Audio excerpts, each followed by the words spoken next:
Okay. Welcome, everyone. This is the Washington State Building Code Council for Friday, March 21st, 2025. This is our full council meeting. Let's please start with roll call. Todd Bayrether. Here. Jay Arnold. Here. Shell Anderson. Here. Justin Burgo. Here. Damon Doyle. Tom Handy. Here. Angela Haupt. Roger Haringa. Here. Matthew Hepner. Ty Mincer. Here. Ben O'Mara. Here. Pete Reiki. Here. Katie Sheehan. Here. Dan Young. Well, we do have a quorum. Thank you. Angela Haupt is here. Sorry. Thank you. Okay, thank you. We'll continue with any introductions from the public. Would anyone like to be recognized? Please raise Could your we get the roll call for our ex officio members as well? I'm Oh. sorry. That's my fault. I'm on the little screen. Lauren Lathrop. I'm here. I heard him. Okay, thank you. Senator John Lubbock. Representative Alex Rammel. Representative Susan Schmidt.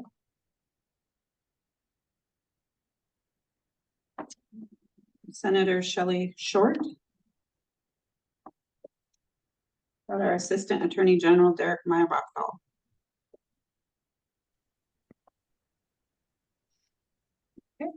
Okay. Okay, thank you. Moving on to public recognition. I see a couple hands here. Let's start with Larry Andrews, please. Oh, go ahead, Larry. 1 second. Sorry, Dustin, do you have a comment? Yes, I wanted to make an introduction to our new code specialist, Brandon Grove. He's here in the room with us, and I'll turn it over to him to say a couple quick words. Okay, thank you. Thank Sorry, you, Larry. Thank you, Dustin. I'm happy to be here. I'm happy to be working with SBCC, and I look forward to getting to know all of you better, and I will pass back to the chair. Thank you, Brandon. Okay, thank you. Okay, now Larry, please. Larry Andrews with Andrews Mechanical Incorporated. Thank you. Elizabeth. Elizabeth Torsky with Cascade Natural Gas. Thank you. Thank you. Patrick. Yes, Patrick Hanks with the Building Industry Association of Washington. Thank you. Welcome. Tim. Tim Atterbury, Associated General Contractors of Washington. Welcome. Perry. Perry Spring, Fort Townsend, Washington. Okay. Greg. Greg Johnson with Avista. Deepa. Deepa Savarajan with Climate Solutions. Thank you. You. Dave. Dave Colcott, the Washington State Association of Fire Marshals and Spokane Fire Department. Welcome. And Poppy. Norm with 2050 Institute. Okay, got a couple more popping up. Kevin. Yeah, Kevin Dewell with Northwest Natural. Thank you. Welcome. Luke. Luke Howard, Washington State Department of Commerce. All right, welcome. All right, I think we did it. Well, one more, Dan. Damon Doyle, Doyle Construction Representative for the residential construction industry, and I am present. Welcome, Damon. Okay, Dan. Oh, are you under? It's not Dan Young. Maybe not. Okay, David.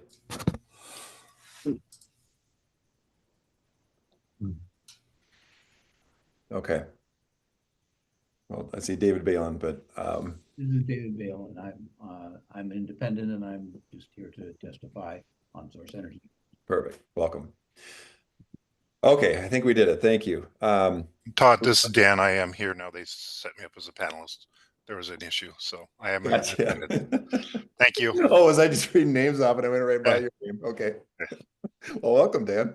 Thanks. Okay. One more, Jim. Hanford? Yeah, No. can you hear me now? Yes. Jim Hanford, Miller Hall Partnership, architect in Seattle. Welcome. Thanks. Oh, okay, Lisa. They keep coming. Hi, yes, this is Lisa Rosno with Evergreen Technology Consulting. Thank you. Welcome. Okay, now, thank you. We're going to move on to agenda item 2 to review and approve the agenda. Can we hear a motion to approve, please? We'll scroll down on the screen here. So moved. Thank you, Kel. Second, this is Dan. We'll give that to Dan. Thank you, Dan.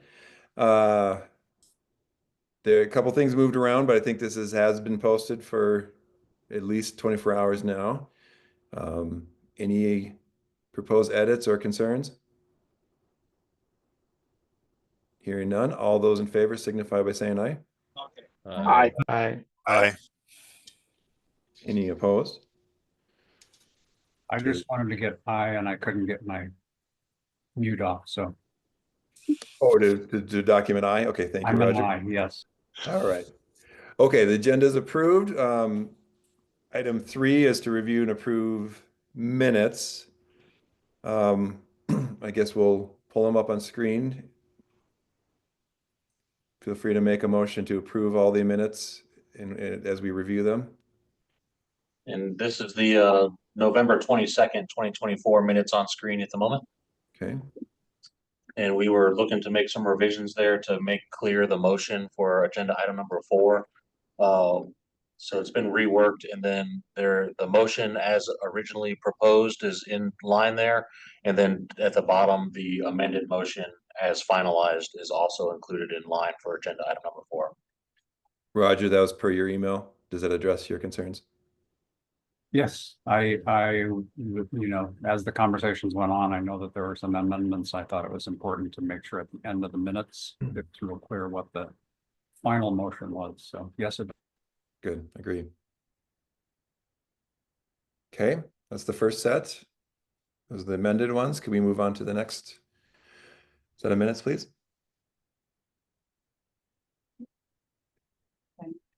This is the January 24th meeting.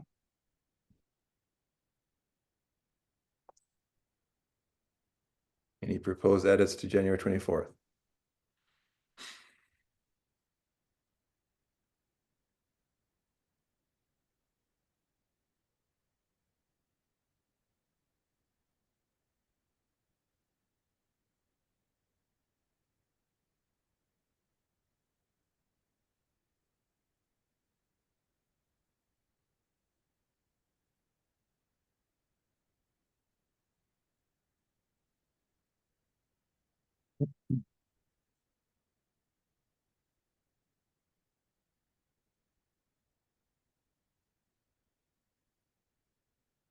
Okay, thank you. Next, please.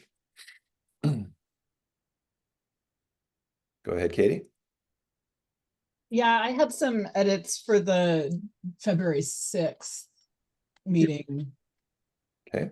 I felt like if you scroll down to the part about the motion, well, we can go through. Yeah, this in section 4. If you keep going, yeah, here. So the motion that Chell makes, and actually I don't know if it's a motion, it's the reasoning really. And I went back and looked at the video, and for numbers 1 and 4 here, I would have some proposed edits. Number 1 doesn't capture the full scope of what Chell said. He said the RCW does apply, but so do other codes and laws. And that conflict was an important part of why we denied this motion ultimately. And then in number 4, it was that, yes, it was a maybe pending appropriate language development, but the way that he said it was also important to me in my vote, which was that we could have responded right away, or we could have responded in a more deliberate way. And that was important to my vote. So it said, deliberate and thoughtful, and rulemaking is our goal. So given all the factors that were above. So I would just, if we could make those changes, that would be helpful to reflect all the reasons that we denied this. Do those changes I have shown on screen and highlight there reflect what you would like seen on there? I can make it bigger. Give me one moment.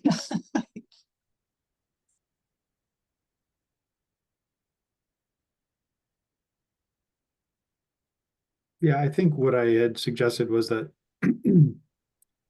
these codes affect a lot of Washingtonians, and swinging back and forth or making lots of changes is counter to good practice. And so we want to engage in deliberate rulemaking, deliberate and thoughtful rulemaking.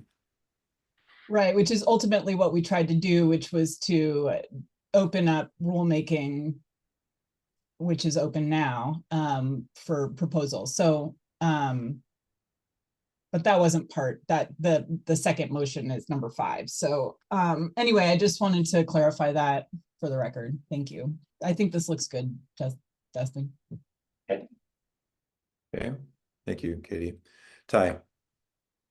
Thanks. On February 6 minutes, my name is misspelled, not a big deal, but on January 24th, I'm omitted from the members in attendance. And I was in attendance, as you can tell from later, where I've seconded a whole bunch of motions. So if that could just be added in. Thank you, Ty. Go to Damon first. Ty, do you want to see that? Where would that be in at the top? In January 24th minutes, under just the members in attendance, just making sure my name's included there. Okay.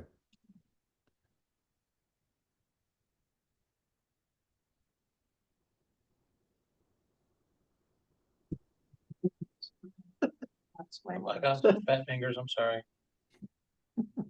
Okay, well, thank you, Ty, for that. Go ahead, Damon. Thank you. While Ty's amendments are clearly simply typographical, are Katie's amendments a motion? I don't think we've made a main motion yet, so it could be captured separately or together. Okay, thank you. Do you oppose any of those comments, Damon? No, I'm just curious. I mean, I think it could potentially change the minutes. I think it definitely does. Yep. Yeah. Yep. Okay. We do have public comment marked. So Larry, go ahead. Yeah. Could we have a clarification in writing which codes are open for submitting changes? I like Katie's, what she spoke about, but I'd like to have clear, concise what changes are open, what codes are open for changes, and what the dates are for these changes to be in by. Thank you. So Larry, are you asking for all of the code? Are you want it in the minutes, or you want it on the website, or you're looking for all the group 1 or 2 codes? I'm sorry. I'm looking for all the codes. I would like to see it on the website so people understand what date it's coming up and which codes we have reopened for for comments on changes. And even me, with as much as I do, I still kind of have, I know the residential code is, but there's some parts of the commercial energy code, and I'm not real clear about what changes are opened up for changes on that code right now. I'd like to have it concise in writing, so we all have a clear understanding. Thank you. I believe I have it highlighted for you on the webpage right now. Okay. Larry, I think your point though is also we have the 24 residential code open, if I remember correctly, right? Right, too. So, I No, mean, not yet. Not yet. Not That's yet. happening today. Oh, is that happening today? Okay, so that's That is where anticipated today. Okay. Okay.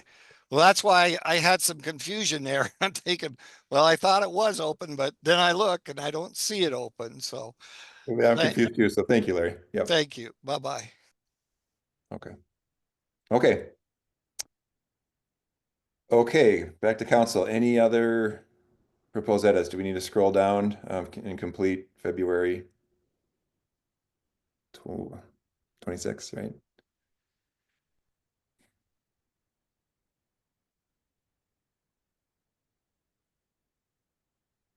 I'll make a motion to accept all the minutes as modified. Okay, thank you. Jill? Second. Angela, second. Any other discussion? Okay, all those in favor signify by saying aye.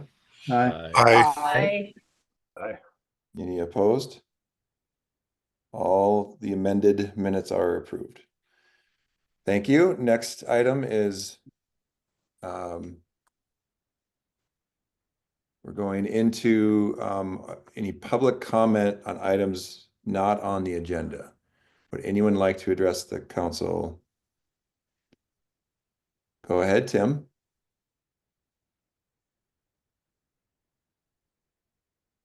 Yeah, Tim Atterbury, Associated General Contractors of Washington. Maybe this is for Dustin, but with the tragic passing of Craig Holt, commercial construction, that spot on the council is open. We've had 3 candidates turn in their paperwork at the governor's office maybe 2 or 3 months ago. We're still waiting for interviews and appointment from the governor's office so that seat can be filled. We've tapped the shoulder of the governor's office a couple times to get that position filled. Just wondering if either the chair or Dustin would be willing to also tap the governor's office on the shoulder to get those interviews and that appointment to happen. That is part of our plan here as our 90-day window after January 5th closes. So both for Craig and the other member terms that are up at this point. So yes, we'll be reaching out to the governor to try to expedite that. Yeah, and Tim, just to note, there are 5 of us that are up for reappointment, so we are coming up on a critical deadline here of April 5th, I believe. Okay, thank you, Tim. Dave Colcutt. Good morning. I've had some recent issues regarding the state amendments to section 904 of the fire code. The council may recall this is regarding the licensing for the contractors that can do work on spray systems, specialties, sprinkler systems, different types of fire extinguishing systems. And I received a number of questions. A lot of people do rely on me on understanding where things are at. And I think Dustin is kind of familiar with some of the questions I've asked recently as well too. When you go to the website for the legislative website regarding the WACs, it still has the effective date as July 1st, 2024. There was an emergency rule 24-12-053 that changed that to January of 2025. It is a little difficult to find that. I was able to find that and show that, but I also know that there was another emergency rule 24-21-018 that I believe was the one that extended that to February. However, I have not been able to find that in writing. I did receive an email from Dustin saying that that was the date. But we have a number of contractors that are kind of misunderstanding what the status is of this licensing requirement. We put some people on hold pending what we can find out about this because they started submitting stuff after February. We basically say they're no longer able to be licensed under the new state requirements. So we're looking for the council to see if they can provide us some direction and some assistance as to how we can best move forward. Thank you, Dave. Go ahead, Dustin. I'm aware of the lapse in those filings, and it is the intent to get those all caught up. We have several filings we're trying to get caught up at the moment, and just there's a lot happening. And I know that this one's one that's causing some confusion out there. And Dave, your messages aren't the only ones I'm getting on it, and so I'm working to get that one done. And so it's in the works, and I'm just trying to get it across that line so that we have something in place for the folks that are out there right now. Yeah, I was anticipating that some contractors in our area were going to provide some testimony today. I didn't hear that they were on the call, but I had anticipated that some of them would be, because it is creating a backlog and work that they've bid on. And I'm also concerned that they were aware of this. They're basically stating that they were not told about this. I think it's been advertised quite well that this requirement was coming up in all the different meetings and all the different postings from the council of what we're doing and trying to fix and changing the dates for it. But I think that it's been enough time to do it, but I definitely want to be able to hear, to have the council listen from the contractors as well. Okay, thank you, Dave.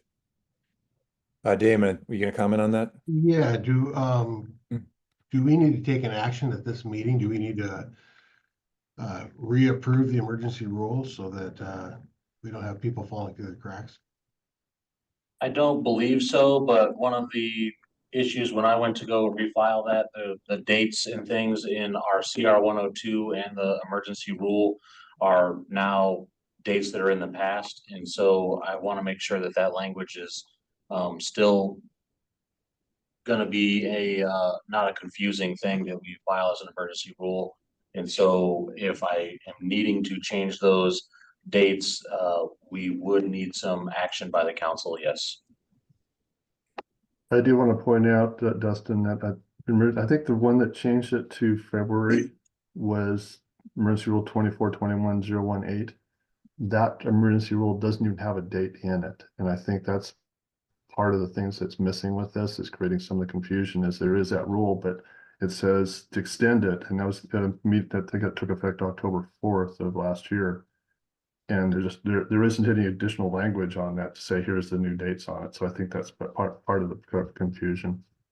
Gotcha.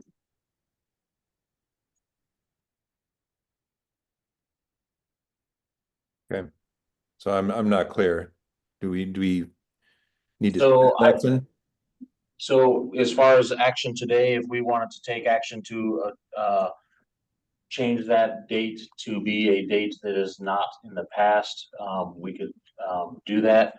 But I don't have anything prepared to show the council today on that. And so I was hoping that I would be able to get those filings taken care of and maybe not need council action. But since it's raised right now, there's potential for a date change and some official action on the council may be needed. Is there any chance I'm able to be heard right now? Sorry about that. Yeah. Is that Chris Yeah, speaking? Chris. Yeah, sorry, I wasn't sure the mic was working. I put the hand up on there. I'd like to comment real quick on this if you don't mind. So I'm on the contractor side of this, on the Spokane side here. So fire protection specialist, I'm the operations manager here. 26 years in this market, serving most all of the special hazards needs on this side of the Cascades for all those years. And this one's a huge impact on us as well. I understand the intent, and I've spoken with Dave Kokot and his team extensively regarding this. Our concern on it is, I hear you when you say that the notice has been out there. The problem is NICET. On the NICET side of things, it's very difficult because they will not count if what you do is special hazards as a specialty contractor. A substantial portion of that is the fire alarm detection and controls work, which we've had a city ordinance and requirement to have the fire alarm NICET certification to facilitate that side. The problem is NICET will not allow both of those hours at the same time. So we can't go, and they won't allow you to retroactively put those hours in. So NICET has us hamstrung a little bit in that you could have been doing it under the guidelines for the last 20 years here. But if you didn't report those hours to NICET in that time, because your requirement at that time was the fire alarm side, even though the experience and factor training may have been the clean agent side, for example, as well as other suppression systems. NICET does not allow you to go back and do that. Further complicating it, even when you do get over the hours hurdle, they also have you by the neck there by way you could go take that test and pass it, and they have 6 months to even review or approve it. It's not a certification. You can just test and get approved like every other testing agency does upon approval.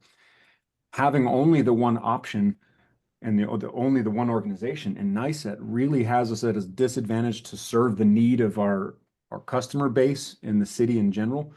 To my knowledge, and unless Dave can suggest otherwise, I believe there's only 5 registered in the city of Spokane right now. 3 of those I know to be operational level guys, not their field inspectors. And that's not to suggest that the experience isn't there. Many of these technicians are 20-year technicians doing exactly that work, only that work. We have a real hurdle to overcome with NICET, and I'm in negotiations and conversations with NICET to try to adapt the methodology we could use to submit for the required hours. It's not as simple as just go get the test if you have the experience and get it done. So I appreciate the need for it. I respect the desire to make sure that our technicians in the field are qualified as such. And the confusion on this has caused an immediate effect on the Spokane City area that can't be met adequately with the technicians. We are trying to work to overcome the hurdles and conform to the requirements that have been posted, but it's an uphill battle, and quite honestly, we need a little more time to work with NICET on how to overcome this when there's only one option. In an ideal world, having 2 organizations that can approve it would be the best case scenario. So it's not one or the other, because there's some failings on NICET. Just it's not as smooth and round of an operation as some of the other certification agencies. I'll leave it at that. Thank you for the time to voice the concern. Appreciate that, Chris. I'm gonna let Angela jump in here and then we'll go back to public comment. Go ahead, Angela. Yeah, I'm not sure on what Chris said. I'm not debating that or anything.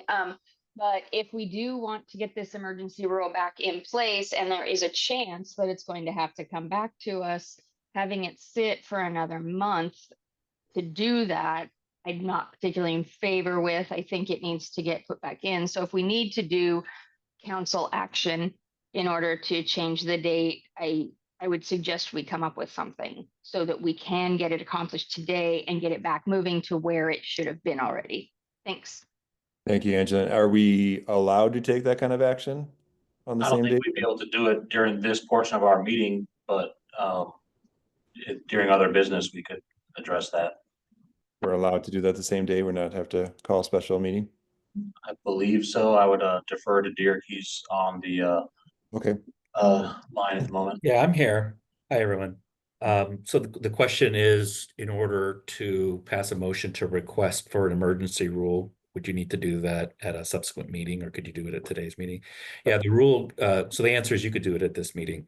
The rule governing having to do a subsequent meeting is if you're acting on a petition for emergency rulemaking that comes in to the agency.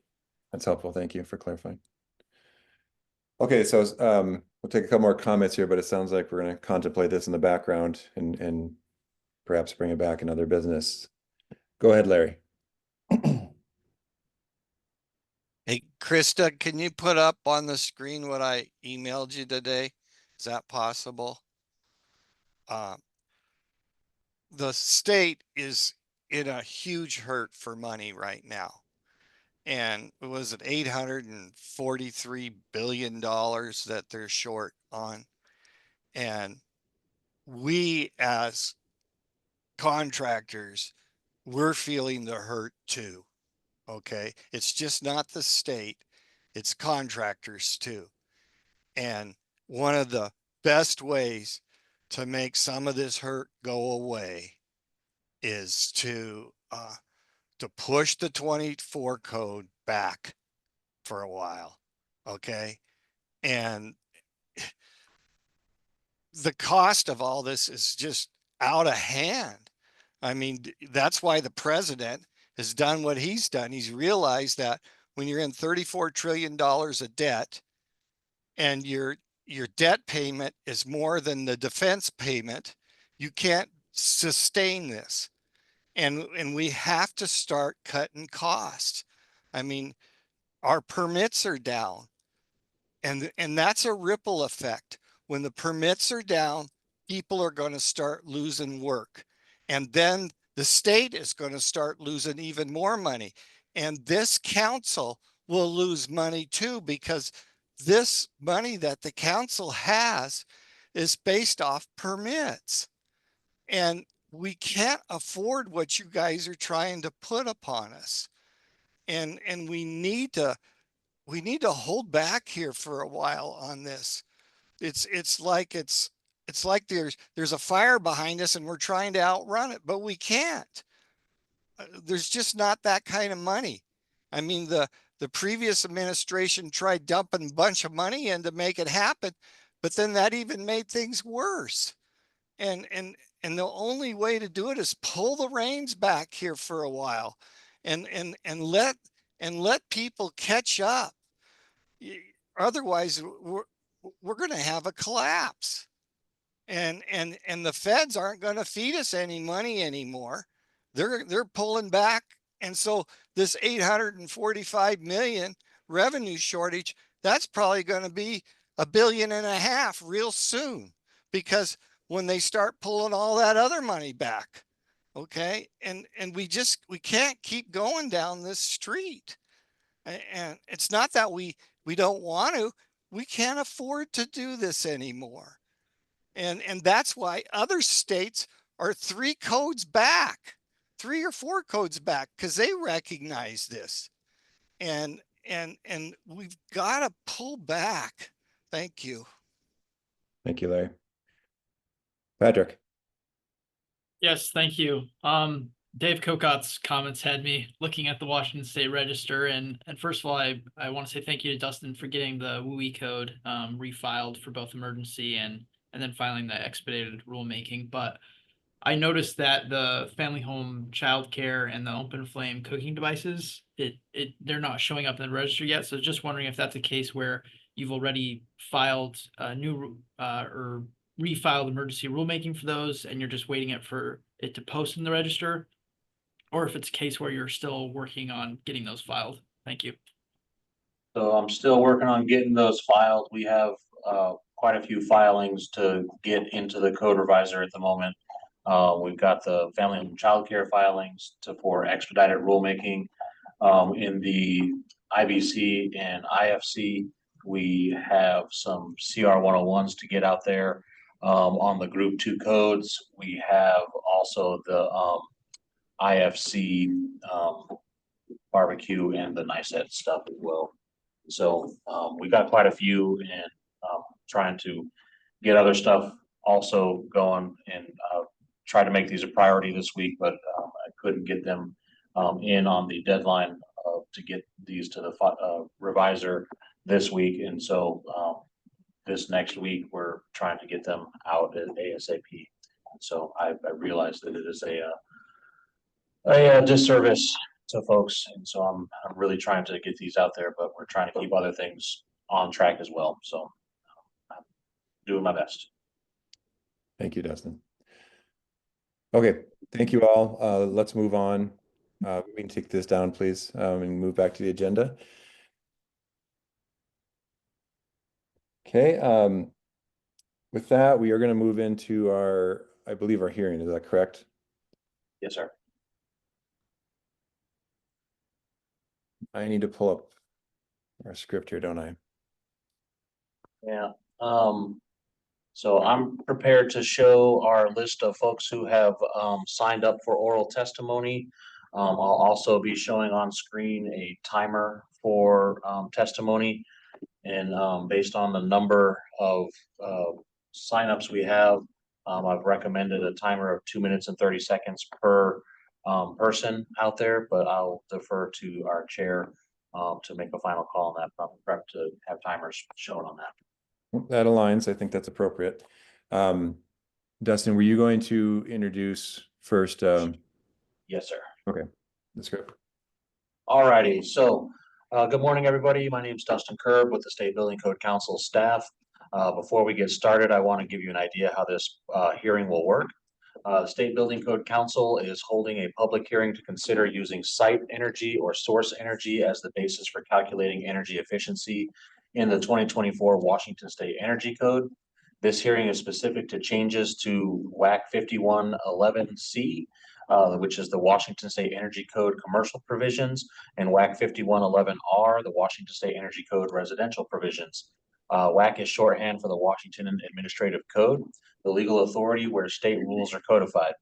The purpose of the hearing is to provide the public with an opportunity to comment on the impact of site versus source energy when considering energy efficiency of a building. This is your opportunity to let us know your thoughts on the topic. You can do so by testifying and/or submitting written comments. Written comments were requested to be submitted to the council staff by March 14th, 2025 at 5 p.m. so they can be posted for review prior to this meeting. When you registered to participate in this hearing, you indicated your intent to testify today. When that part of the hearing begins, the hearing officer will call your name and then unmute you if you are testifying via Zoom. If you are testifying in person, you will await the calling of your name and then approach the table. Remember to state your name for the record. People will be called up in the order they signed up to testify. In order to assure that everyone has a chance to make comments in a timely manner, please keep your comments to 2.5 minutes or less. The hearing officer will let you know when you have about a minute left to wrap up. When 5 minutes have elapsed, the hearing officer will direct you, when 2.5 minutes have elapsed, the hearing officer will direct you to end your testimony so the next person may have their turn. And just as a reminder, this hearing is for the specific purpose to provide the public with an opportunity to comment on the impact of site versus source energy when considering the energy efficiency of a building. If you have comments on issues that aren't specific to this proceeding, please provide those to staff separately. If you are reading from a script, we would kindly ask that you email the script to the SBCC staff at sbcc@des.wa.gov. Okay, thank you. And my role as SBC chair, Todd Byerther, will be the SBCC's designated hearing officer today and will be conducting this hearing. I now call to order this hearing regarding WAC 51-11C, Washington State Energy Code commercial provisions, and WAC 51-11R, Washington State Energy Code residential provisions. For the record, this hearing is being held on March 21st, 2025, beginning at 10:37 a.m. at 1500 Jefferson Street, Olympia, Washington, with Zoom and teleconference options. The purpose of this hearing is to provide the public with an opportunity to comment on the impact of site versus source energy while considering energy efficiency of a building. This is your opportunity to let us know what your thoughts are on this topic. You can do so by testifying and/or submitting written comments. Testimony, we will now hear oral testimony regarding the use of site energy or source energy when considering the energy efficiency of a building. For the record, please identify yourself and whom you represent, if any. In order to ensure that everyone has a chance to make the comments in time manner, please limit your comments to 2.5 minutes. Okay, with that, we will begin and start in order as you see on this list, and we'll open it to Patrick Hanks, please. Yes, thank you, Chair Bayreuther. For the record, my name is Patrick Hanks. I'm with the Building Industry Association of Washington. We represent the residential construction industry in the Washington state with over 8,000 members. I hope that the council members have been able to take time to review our written testimony. I'm able to go into more detail into the subject matter there, but I thank you for the time to be able to testify today. BIW supports source energy or energy cost as the basis for the energy code. We know that the proposal from Gregory Johnson doesn't list energy cost as an option, but I think the proposal could be amended if the council wants an alternative option. The national codes like ASHRAE and IECC both use energy cost and source energy as options for compliance bases. Source energy is more equitable in accounting for true energy use and efficiency. Energy cost would have the code make more practical sense for building owners and residents, with the compliance of the code closely aligning with what they'll be paying on their utility bills. The efficiencies of appliances and equipment would still be based on their direct site energy usage. So I saw some comments concerning that. I think that wouldn't be changed by this. And so in our view, this would not inherently create a conflict with EPCA. EPCA specifically allows for cost-based methods as well. And today is not the end of the road, but the beginning. There will be additional details for the tag and the committee to sort through. And as part of the residential tag, I look forward to doing that work. But I believe it will be a worthwhile effort to improve the code by moving to either energy cost or source energy. Hope that the council carefully listens to all the testimony today and considers the facts and tries to improve the code. Thank you. Thank you, Patrick. Jim Hanford.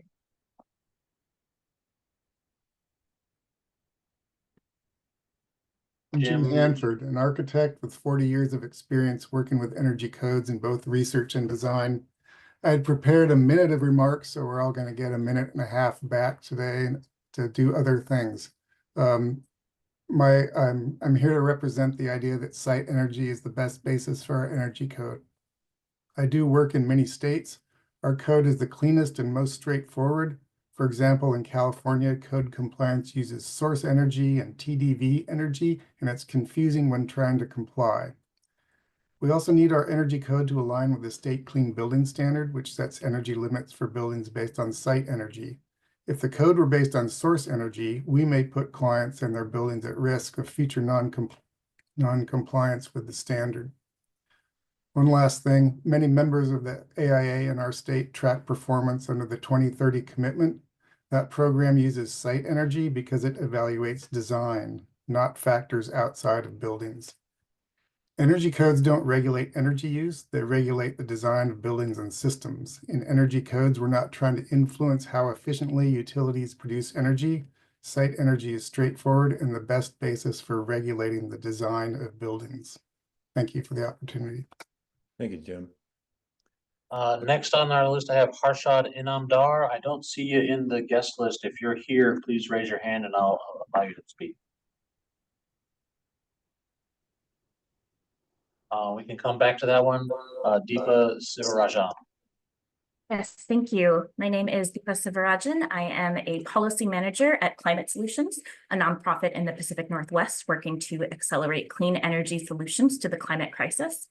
I wanted to share that from a policy perspective, Washington is required by state law to evaluate energy on a site basis, not a source basis.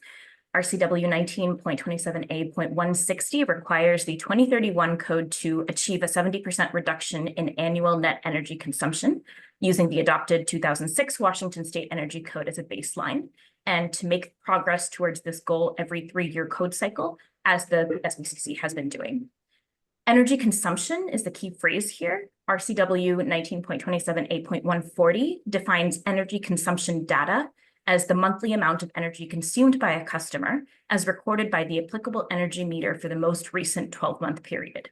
This is the same as site energy. In that same section, RCW 19.27A.200 defines energy use intensity as a measurement that normalizes a building's site energy use relative to its size. In no place in any of the RCW chapters is the term source energy defined or used. I urge the SBCC to vote to continue using the existing metric of site energy to stay in compliance with state law. And these RCWs have been included in the letter that was sent from 27 organizations and businesses by Shift Zero. Thank you. Johnny Kocher. Hello, yes, thank you. Good morning, everyone. My name is Johnny Kocher. I'm speaking on behalf of RMI regarding the decision on whether to shift to site energy or source, Washington State's energy code. As mentioned by Deepa, existing state law strongly suggests using site energy. Key section of the revised code of Washington, including RCW 1927A20, 140, 160, and 200, consistently reference site-based measurements, and nowhere in the RCW does it mention or define source energy. Second, all progress to date towards Washington's 2031 energy goals have been tracked using site energy. Reports from both PNNL and NEA, reports on the energy savings for the 2015, 2018, and 2021 Washington State Energy Code rely on site energy use intensity evaluations. These analyses build on methodologies initially recommended by the Department of Commerce in 2010 during the initial stakeholder meetings that launched the energy code towards its 2031 goal. Third, switching from site to source energy at this stage creates unnecessary uncertainty Because the grid source energy factor isn't fixed, changes in the grid since 2006 will have an impact on the source energy factor of the baseline compared to that of the grid today. This opens confusion on how much progress has actually been made to date and how close we are to the 2031 goals. And finally, source energy is both harder to calculate accurately and more likely to change dramatically over the lifetime of a building. Washington's grid is on track of becoming substantially cleaner, likely driving down source energy factors close to 1. By contrast, site energy is direct and consistent, aligning with how energy consumption is metered and billed and how customers think of energy. In short, our recommendation is clear. Maintain the use of site energy as Washington continues in its leadership towards efficient climate-aligned buildings. Thank you for your time. All right, Tim Atterbury. Yeah, it's Tim Atterbury with the Associated General Contractors of Washington. Just to be real honest, I didn't know that much about the site source argument a month ago, but have learned a lot in the last month. And so we come down on the side of source. And the reason for that is just an overwhelming tidal wave of great information coming from Gregory Johnson.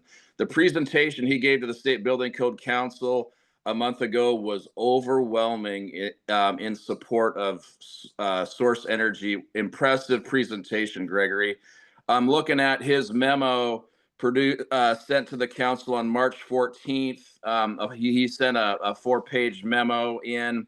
Again, excellently written, Gregory. A tidal wave of information, great facts and figures in support of source. I'm looking at the memo that Gregory produced. He signs it, and he's an electrical engineer. I just think that what I've heard from him verbally over the last month, the memo dated March 14th to the State Building Code Council, his presentation a month ago to the State Building Code Council. If you come into the argument with an open mind, like I did a month ago, you can't help but support his position and source energy. Thank you. Nancy Hirsch. Hi, good morning. My name is Nancy Hirsch. I'm Executive Director of the Northwest Energy Coalition. I have 30 years of work in energy policy and regulatory issues, including energy efficiency, energy system planning. We recommend maintaining a site energy basis for the code for a number of reasons. First, a critical part of code compliance is the ability to manage and control different elements of a building to meet all aspects of code requirements. Maintaining a site energy basis keeps the control and power in the hands of builders, designers, contractors, and ultimately building owners and tenants as they choose what equipment to install and have control over how the equipment and energy is used. Those parties make the trade-offs necessary based on what they can control for the building governed by the code. Source-based energy code reduces that control. Second, a site energy use basis is a key driver in supporting energy efficiency and energy management systems, not fuel choice. Energy efficient appliances and equipment help reduce costs for builders and for tenants. This is a key aspect of affordability and building smart from the start. Energy efficiency is a key foundation for the cost effectiveness of the code and should remain a vital driver in decision making. And finally, as you've already heard, state law requires the council to achieve a 70% reduction from 2006 levels in annual net energy consumption for new construction by 2031. The law defines this reduction based on energy use on site. A change to source-based energy use would make compliance significantly more complicated and akin to changing the baseline and metrics mid-course as the state strives to meet legislative direction. Please maintain use of the site energy code as the basis for the code. Thank you so much. Jill Denny. Good morning, and thank you for the opportunity to testify today. My name is Jill Denny, and I'm testifying on behalf of Washington Physicians for Social Responsibility. I'm a palliative care physician, and I've also worked in hospice, and I'm currently pursuing a diploma in climate medicine, a relatively new discipline that studies the intersection between human health and climate. I'm testifying today in support of using site energy as the ongoing standard in our commercial energy code. There's overwhelming evidence that we're facing a health crisis due to greenhouse gas emissions from fossil fuel emissions. Transitioning to energy efficient heat pumps and other energy efficient appliances not only helps Washington meet its legal requirements to reduce our annual net energy consumption, but also helps address the underlying causes of our public health crisis and will improve air quality both indoors and out over the long term. Heat pumps also provide significant health benefits, especially for people with lung disease or heart disease, including many elderly people and children. As an aside, my own children suffer from asthma and their symptoms are notably worse on days with poor air quality, which is directly related to the ongoing use of fossil fuels. Like Jim, I also prepared roughly a minute of testimony, and so I am prepared to give a minute back. Thank you for your consideration today. I see Harshad Inamdar is with us now. Good morning. Sorry, I joined late, and I would like to withdraw my testimony today. Thank you. All right, Gary Heikkinen. Thank you. My name is Gary Heikkinen, and today I'm speaking on behalf of the Northwest Gas Association. The current fossil fuel path in the 2021 code requires 2 to 7 times more credits than required for using electric equipment. This penalty resulted from fuel-fired equipment being compared to electric heat pumps using a site energy metric. This penalty is in clear violation of the current law that the energy code may not in any way prohibit, penalize, or discourage the use of gas. Although the only way to measure energy is at the site, you can't measure it anywhere else. Using a site energy metric does not work properly when comparing equipment using different energy sources. That's the distinction, and that's why it's a problem with the fossil fuel path and the current proposal from RMI. The current proposal from RMI uses a site energy metric in the same manner as a fossil fuel path, and I believe will still be in opposition to the current law. For example, a multifamily development would require 290 credits. Simply installing a single 3 COP electric heat pump water heating system would earn all of the credits needed. That same multifamily development would only earn 70 credits from a high efficient gas water heating system, leaving at least 220 credits short. Let me provide, and I may remind that the EPA, DOE, and certain ASHRAE standards all recommend the use of source energy. And let me provide another illustration. When evaluating greenhouse gas emissions of a building's operation, you do not consider only site emissions. Site emissions for electricity are 0. However, we know there are emissions associated with electricity use from the generating plants itself. It does not make sense to accept using source emissions but not source energy.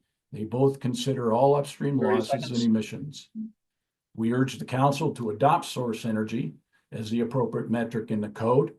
If site energy is the decision, the council should direct the TAG to ensure that different energy sources are not compared to each other on a site energy basis in any of the compliance paths. Thank you. Kevin Duell. Yeah, thank you. This is Kevin Noel with Northwest Natural. I'm a mechanical engineer with decades of experience designing HVAC and plumbing systems in buildings. Also have worked on energy efficiency program development and obviously lately with code development.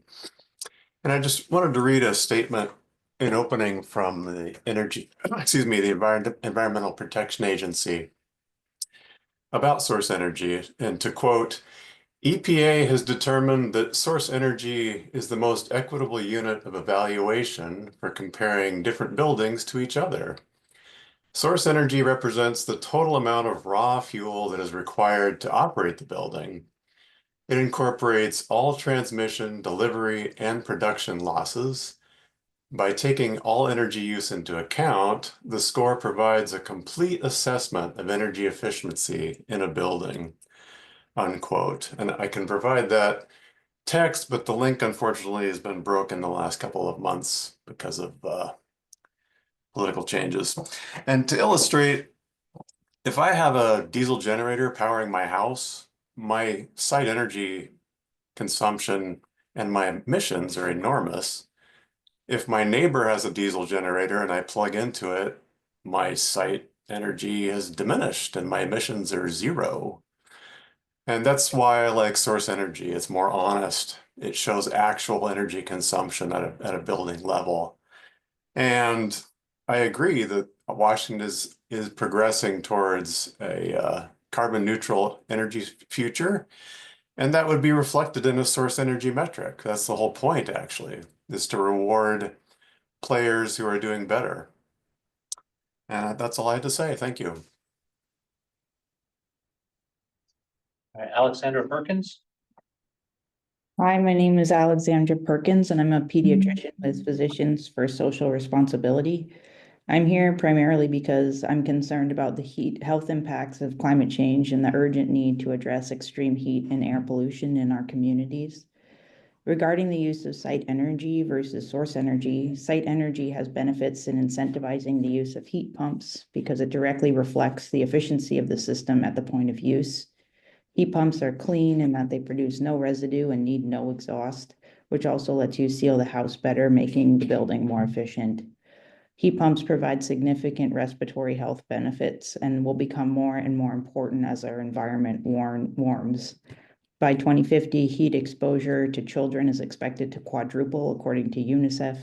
This makes cooling in buildings critical if we are to avoid the worst impacts of climate change on our children. Children are particularly susceptible to extreme heat, and children under 5 are more than 5 times as likely to die from heat-related illness as adults. So whatever we can do to incentivize the use of heat pumps, reduce our energy usage and the need for fossil fuels, and to provide sources of cooling is critical to the health of our children. Thank you. Arvia Morris.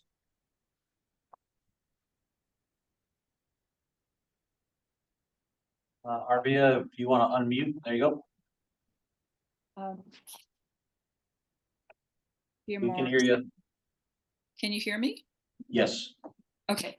Hi, my name's Arvia Morris. I'm a longtime climate advocate, and I believe that energy efficiency needs to be measured by energy use on site, not source of energy. Site energy use for measuring efficiency is transparent to consumers, as we can see our utility bills, how much energy we are using, how much it costs, and where the energy comes from.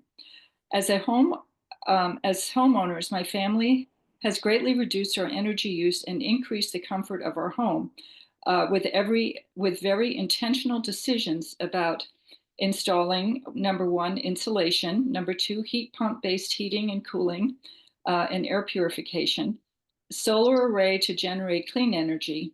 We can see our bills, where our energy is coming from, and how much we use. I like having complete knowledge of amount of energy going into our home. Our home is very efficient and comfortable. Hoping the same will be true for all new homes built in Washington and the whole country and the whole world. In addition, energy mix at the source is changing all the time. There is battery storage, improved transmission, increased renewables, to name a few changes to our energy sources. Trying to make rules around a source energy that is in a dynamic state looks like an impossible and opaque task. The easy transparency of site energy use is the way to go. Thank you. Poppy Storm. Yeah, my name is Poppy Storm. I'm with 2050 Institute. I'm a clean buildings policy analyst for utilities, local governments, and states. I am also a tag member for the 2024 Commercial and Residential Energy Codes.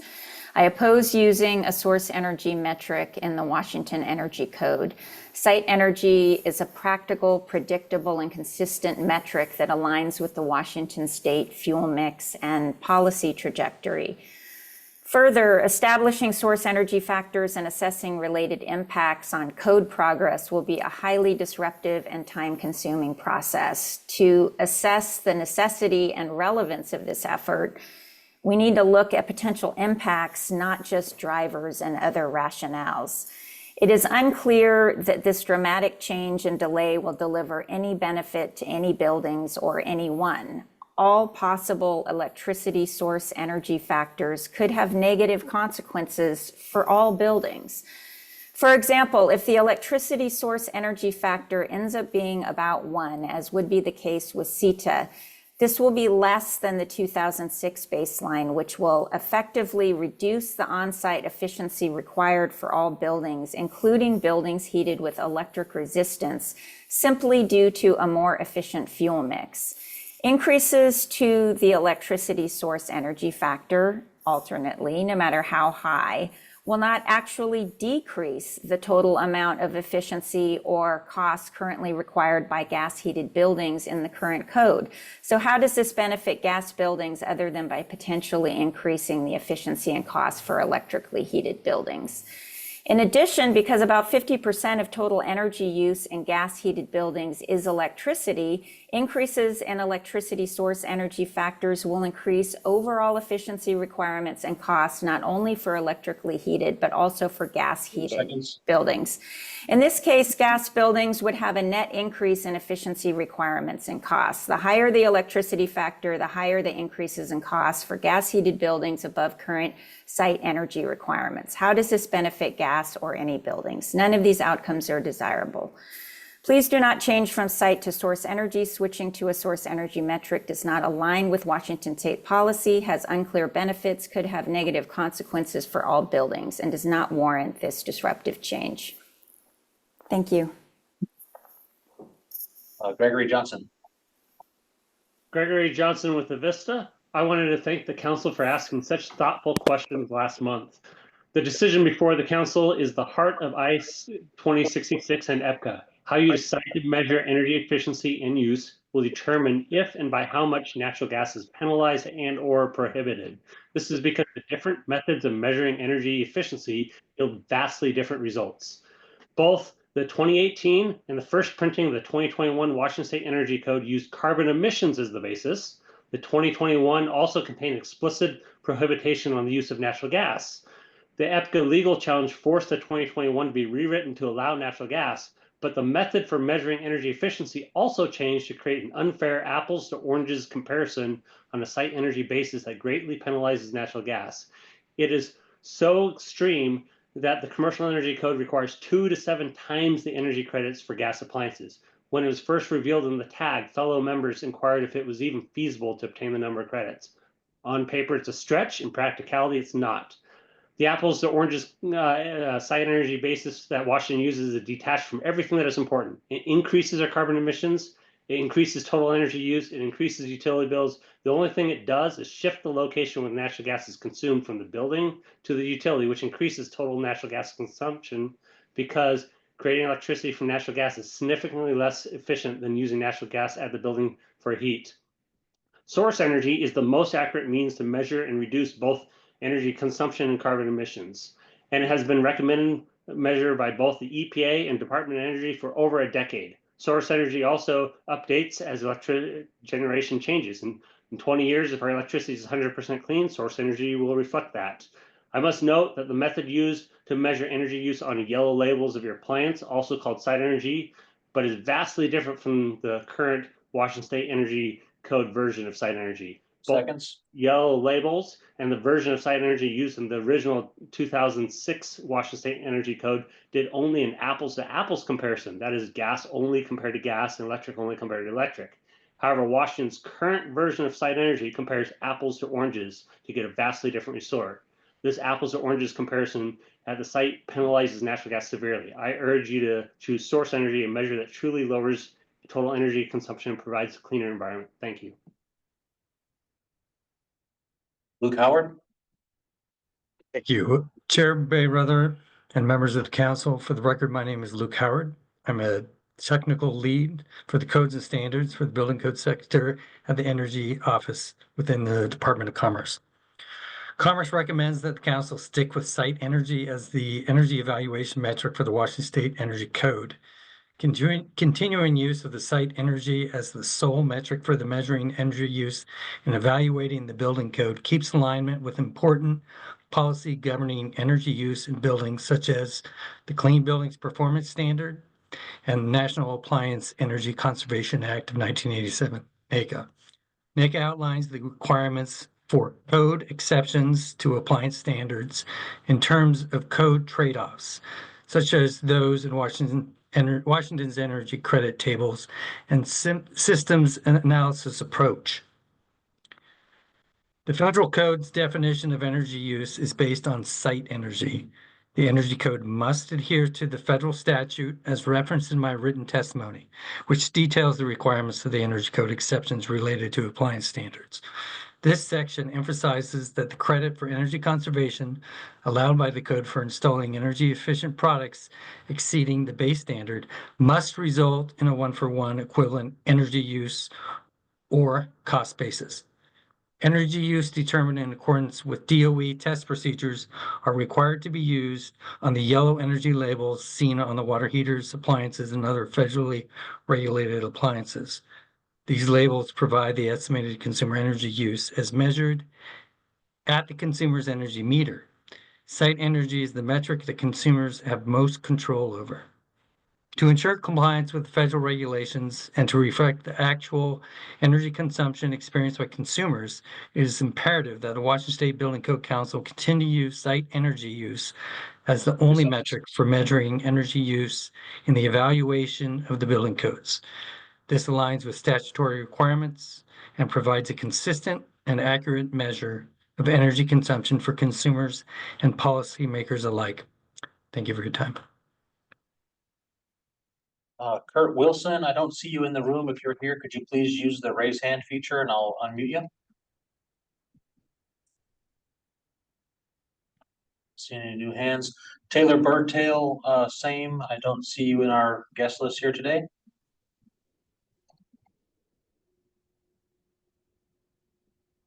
Moving on to Ian Casey. Hi, thank you. Ian Casey with Northwest Natural. I'm speaking in support of basing efficiency credits and energy modeling performance on a source energy basis.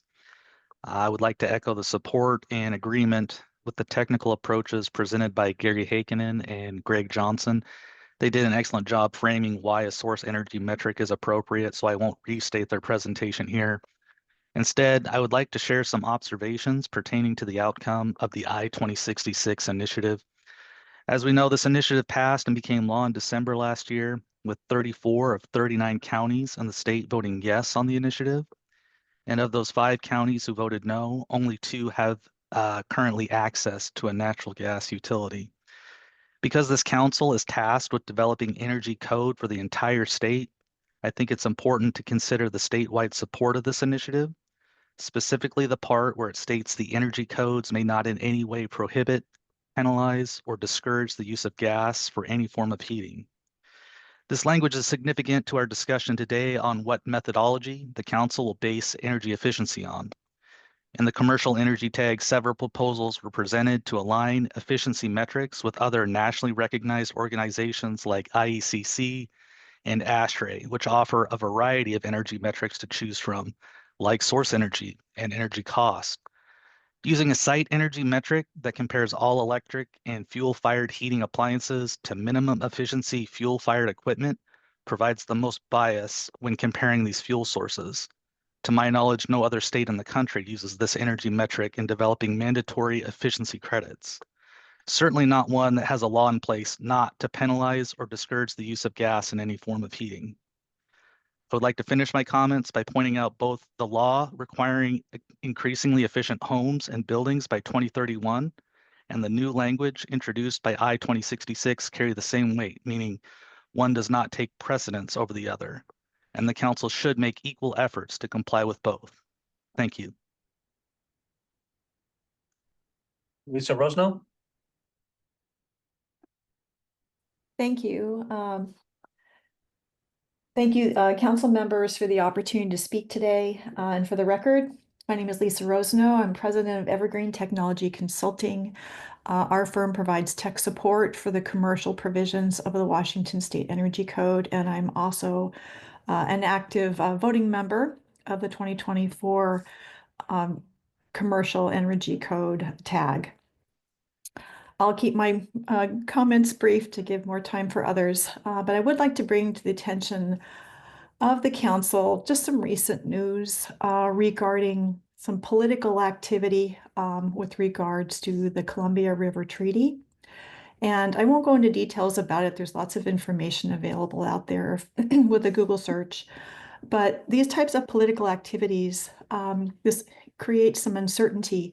And this is in addition to the long-term effects of regional increased energy demand and the effects of climate change on energy generation. This highlights the dynamic nature of energy source portfolio composition. Several other folks at the meeting today brought up the point that consistency is very important with regards to making design decisions for buildings. The code cycles are generally updated every 3 years. Construction of projects permitted under a particular code edition often continue for 2 to 3 or more years after the effective date of that code. Thus, the time frame of published code requirements can span many years. The basis of energy savings at this time, of course, is for all existing code requirements is site energy. If energy savings potential of efficiency requirements in the WSCC are changed to be based on source energy, the resulting energy savings of all requirements of the code become a moving target based on a myriad of factors. Switching to source at this time would greatly impact the basis of all existing requirements in the energy code, throwing the long-term progress of the State Building Code Council into uncertainty. It's for this reason, among others, that during the public comments today, that my company strongly supports retaining site energy as the basis of the Washington State Energy Code. Thank you. Harry Spring. Hello, and council members. Harry Spring of Port Townsend in the 24th Legislative District. Most recently, I've been the City of Tacoma's Resource Conservation Manager from 2018 through 2024. I've worked more than 25 years as an energy codes applications professional. Beginning in 1985, shortly after the adoption of the first state energy code, California's Title 24, I joined the statewide trade association, passed exams, and began providing energy code compliance services to architects and contractors, including use of building energy modeling software. Upon my return to Washington in 1990, my state of birth, I passed the first offering of the Washington State Plan Examiner's test for non-residential energy code. In 2015, I've served as a member of the State Building Code Council's Solar Electricity Technical Advisory Group, where I was involved in the review and recommendation for amendments to the IFC, the IBC, and the RRC. In 2017, I was among the many co-founders of Shift Zero, a zero Carbon Building Alliance, and subsequently served on its board. My testimony today is in support of maintaining site energy within the Washington State Energy Code. I highlight my concurrence with the testimony of Nancy Fish and Poppy Storm. I have 5 points as follows. For the entire building supply chain from project developers and designers through to the building owners and occupants, switching to a source energy basis would remove choice and control over their project's energy. While control over the fuel mix of electricity is a function of fuel providing entities and legal requirements, site energy gives building professionals and owners significant control over how efficient the energy system specified and installed into a building, resulting in the overall efficiency of the building. Number 2, Washington State's Energy Code gives more credit to heat pumps because they are incentivizing energy efficiency appliances, not a particular fuel source. Switching to source energy diminishes the code to use within heat pump. Thank you. I highlight the Washington Clean Energy Transformation Act, which helps solve the problems of inefficiencies in the source of electricity. Switching to source energy would be unnecessary and give complexity to the building codes. In the last 4 years, I've been working on the compliance with the state performance standard, and as mentioned earlier, the site energy is used in the building performance standard and the energy code. Thank you. Gavin Tenold. Thank you. My name is Gavin Tenold, Energy Code tag member from the 2021 Energy Code tags and the 2024 residential tag. And I'm here today representing the Washington Solar Energy Industries Association. As a 20-year construction professional and general contractor, having modeled, managed, and constructed several Eastern Washington sited certified passive house projects, I'm here today to testify to you that site energy is the easiest calculation for contractors, builders, designers, and most importantly, building owners to understand. WASIA would also like to refer you to our written comments that point out the state's 2021 code's use of both on-site and off-site renewable energy systems, most of which are solar in nature, solar having the lowest cost of energy today when accounting for its low maintenance and operational costs. It's critical that this code's progress, that on-site rooftop solar is allowed to continue to be metered fully at the site. Additionally, the commercial code's utilization of offsite renewables further utilizes this resource through renewable energy credits, community solar, or direct ownership of the resource. WASIA recommends that Council please maintains site energy with key details that guarantee that metered renewable energy continues to be integrated into our built environment here in the Evergreen State. Thank you. Dylan Plummer? Hey there. Hold on 1 second. Sorry, I gotta pull up my testimony. Just navigate through all my tabs. Okay, here it is. Members of the State Building Code Council. My name is Dylan Plummer, and I'm a campaign advisor for the Sierra Club's National Building Electrification Campaign. The Sierra Club is a national environmental nonprofit. In Washington State alone, we have 32,000 members and well over 100,000 supporters working for environmental and climate justice. On behalf of this membership, I am testifying today to voice our opposition to a switch to site energy to switch away from site energy. If we switch to source energy, customers who worry about the health impacts of their community of combusting fossil fuels on site will now have less control over how to reduce the associated air pollution. As more and more Washington homes are built with air conditioning, electric heat pumps, and others which provide both heating and cooling and are highly efficient on site, will protect vulnerable communities from the health impacts of heat waves and wildfire smoke. Energy efficient appliances will reduce costs for tenants. As more and more Washington homes are built with these heat pump technologies, we are going to see increasing benefits, especially for renters who have less control over what kind of heating systems are in their homes. In light of this information, I ask that you maintain the existing site energy basis. Thank you so much for the opportunity to testify. Elizabeth Torsky? Hello, thank you. My name is Elizabeth Torsky. I am with Cascade Natural Gas as their building code specialist. I appreciate the opportunity we have to discuss this very important issue. I would also urge the council to consider adopting source energy.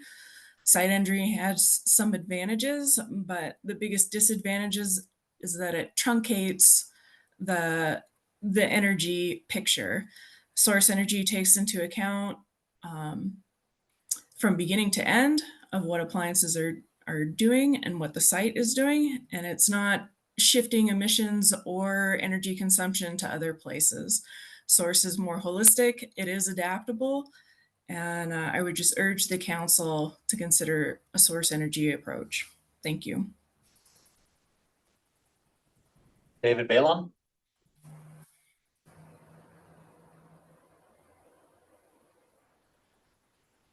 David, if you are there, up there you go. I got it. My name is David. Hello? Can you hear me? Yes, sir. My name is David Balon. I've been involved in energy efficiency and energy policy planning for roughly 50 years. And I am retired. Nevertheless, I thought I would add my voice to the confusion about source versus site energy. It is absolutely important to remember that in the Pacific Northwest in general, and in Washington in particular, roughly 80% of the energy that is delivered from renewable energy sources. That is, sources that do not burn fossil fuels of any sort to get the energy. That is, it is. So when you look at source energy in our climate, in our grid, what you actually get is maybe 20%, maybe that is fossil fuel based. That's dramatically different than the current proposal. But let's even go further. Let's look at what we've done in the last 20 years, or since 2000. So the last So all the marginal sources that have been added since 2000. In that period, roughly 11,000 megawatts of wind and only 200 megawatts of solar have been added to the grid. Moreover, if you look at the last 5 years, 4,000 megawatts of wind have been added roughly to the grid, and 200 megawatts of gas have been added. In short, at least at the marginal level, we are not building a source energy system, and the reason for that is fairly simple. The cost of generating electricity from gas has been shown to be and is used in regional planning to be more expensive than the use of renewable fuels, largely because once you have renewable based systems, you don't have fuel costs to generate the electricity.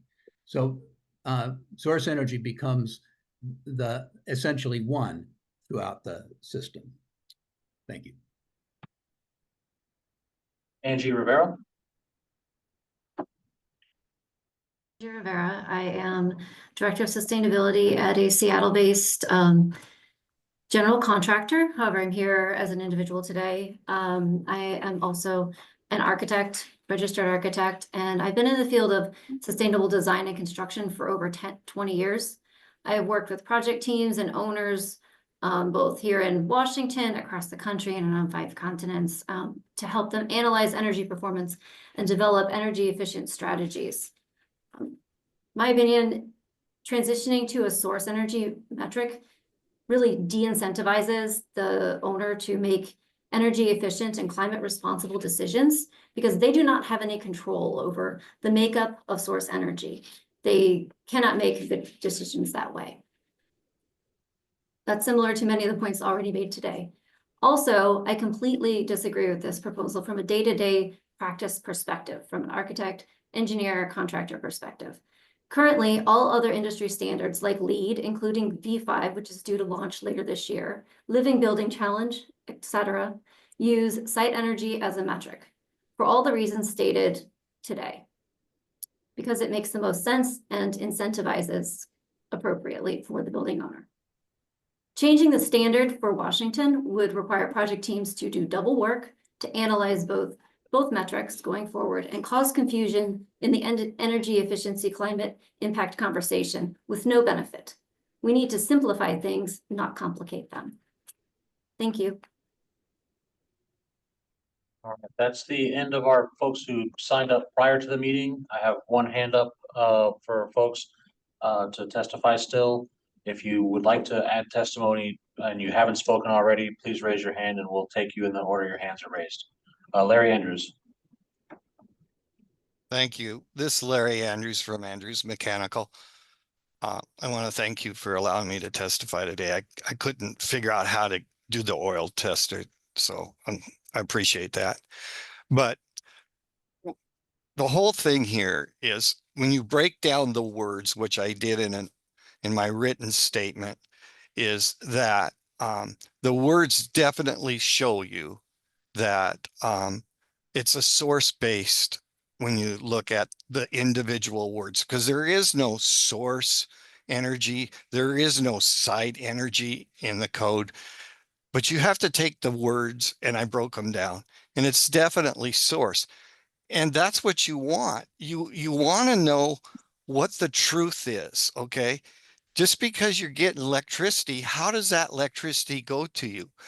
All electricity is man-made, okay, that we use. So you have to decide how it was made. And the only way to do that is on time, what's happening. And all our new energy, when Dave talked about the energy being used, that energy is being used already. We're talking about new energy here. And the new energy is being put on by gas equipment, okay? And there's not going to be any of these incentives anymore for all these wind plants and everything. And so when you start really looking at the true cost, you're going to find out that gas is much more efficient, much more cost effective. especially when you're heating right at the spot instead of making your energy from gas. Okay. And it's time not to show people the truth. And sometimes the truth is hard to take. Okay. But the truth is what matters. And if you have a big, huge pile of coal here, and you got a little itty bitty pile of coal over here, and the truth is it's all from electricity, which pile of coal do you really want the customer to understand? Because the customer doesn't know where it's coming from. 30 seconds. But it's very clear from Greg's graph where it's coming from and where it will be coming from, because we're not going to make any more new nuclear plants here in this state. And there's going to be very few big renewable energy coming in because the government isn't going to fund it anymore. Thank you. All right, that's all the hands I see. Do a last call for Kurt Wilson. If you're in the room, please raise your hand. And then also for Taylor Burtail, if you're in the room, please raise your hand. Not seeing any more hands come up, so I believe that is the end of our hearing today. Okay, thank you, Dustin. So to conclude the public testimony, I'll read, this hearing is being considered to, is held to consider the impact of site versus source energy when considering energy efficiency of a building. On behalf of the SBCC, thank you for your participating in this hearing. This hearing stands adjourned at 11:26 a.m. So thank you, everyone. The next step of this, we need to go into executive session for 15 minutes, and then we will come back for potential action on this item. I do suggest first, though, let's take a break, and then we will go straight into executive session at 11:40 if that is possible. So what I'll do is I will read our script for executive session right now, if that's appropriate. Todd, yes, I have an opinion about that. Why don't we take the break and then come back, and then you could read the script. Okay, that makes sense. Okay, so right now we will take a break until 11:40 a.m.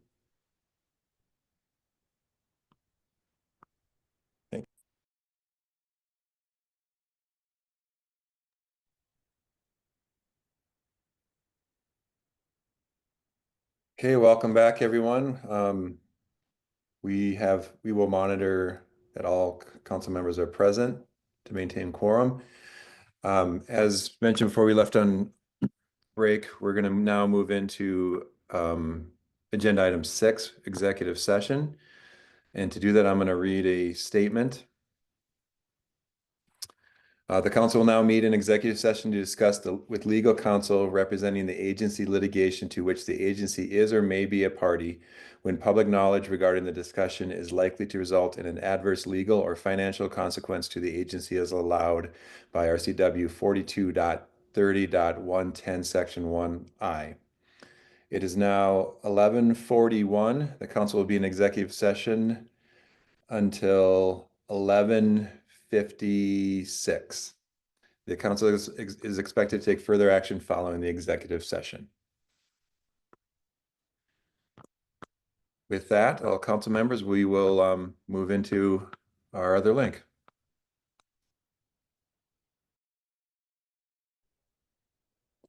Okay, thanks all. We're back and going to move into agenda item 7, potential council action. To lead into this, I guess we'll set this up. First of all, thank you, everyone. I appreciate the formality of the process over the last 2 meetings, and also encouraged by just the depth of the knowledge we have in our state and the education that everyone collectively gave us. So thank you. I will leave it to council members to just begin discussion. Of course, that can lead to a potential motion, but I think it's appropriate to simply begin in a discussion on potential action that could be taken, or if you feel it should not be taken today, now would be a good time to start expressing those opinions. So start with Angela, please. Okay, so I made a couple notes. So as far as like with going to an energy cost basis, it's not clear to me how we would account for cost fluctuation and differences over the life of the building versus at a specific like point in time. And then for source specific, based on the various RCWs and the definitions and things like that that apply, it would appear that there might, not that there is, but there might need to be a legislative change or at the very least clarification made before a change to totally go over to source energy could be made. And then it's my opinion that neither the energy cost or the source energy could be properly implemented for the 2024 code due to the complexity of totally switching gears. I'm not saying it shouldn't be considered, but I'm saying that it cannot be adequately flushed out within the next couple months. And I know it sounds like a long time, but for a change like this, that's this extreme to be made, it would need to be at the very earliest for the 27 code. And that would be so that everything could be properly put in place, not just, a knee-jerk flip and thinking, that it's okay. So that would be my input on these submissions. Thanks. Thank you, Angela. Go ahead, Raj. Yeah, I appreciate all of the conversation as well. And as one of the folks that testified this morning said, it's been an education. I think it's been an education for me as well. I think it's a very good arguments have been made by both sides, site versus source, both from a legal perspective, but also from a, what is the more correct. And I have a question that I see Chell's hand is up. Maybe he can answer the question for me, but when I look at RCW 27A160, it says using the adopted 2006 Washington State Energy Code as a baseline. Was the 2006 Washington State Energy Code site or source based? And I'm curious, I don't have that answer. I will just say again, both sides, the reasonable arguments. However, at this stage of the game to make a complete switch, I can't see it would cause a lot of challenges in many ways. I can't see a good argument for making a change where we are currently at, given the our movement towards 70% reduction by 2031. So, but I would be curious, Chell, if you could, or Chell or somebody else, if they could answer, was the 2006 Washington State Energy Code based on site energy or sources? And Chell, before you lead into that, Dustin, do you happen to have the petition so we can also help frame the original question to this council? Yes, I'm pulling it up now. Okay, thank you. And while you do that, I just wanted to say something to make sure everybody understands. The council isn't acting on the specific proposal today. That's before the tag. The purpose of, if I'm tracking here, that these are conversations regarding giving direction to the tag on the policy question with regard to site versus source. And Chell, do you want to add to that the action taken by the tag to the question to the council, just to remind everyone? Yeah, happy to. So this is a code proposal, code change proposal that would, the effect of the code change proposal would to add some words to the code, but the tag interpreted it broadly is like, well, the code should reflect what's in the language if we adopt this and which one we adopt. And so Greg Johnson submitted this proposal, and we discussed it at length and decided, and the TAG voted to send this to the council to get direction on it, because it is a weighty and directional issue and not just a technical efficiency issue. So we wanted the council to weigh in on this, and then the TAG can implement that in the code. The question about how much time it would take to do so, there are published numbers on site versus source nationally, but as has been pointed out during testimony, those are not applicable in Washington because Washington has a high renewable and high hydro mix of energy resources. So it would be kind of bizarre to use those and not probably the best use. The idea of a source source energy metric would say, what is the ratio of actually, fossil fuels combusted on set at a faraway gas plant or coal, and how much energy is that consuming at the combustion transition to electricity and electricity delivered to the house. Or to the commercial building. That's kind of the question that's being asked.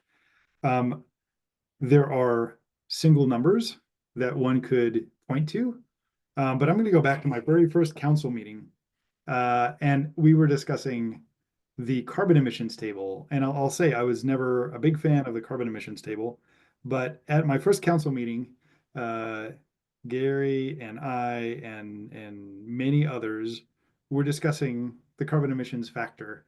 And a lot of people can do analysis and come up with vastly different numbers for the carbon emissions of fuel delivered in Washington because it varies over the hour, over the season, over the day.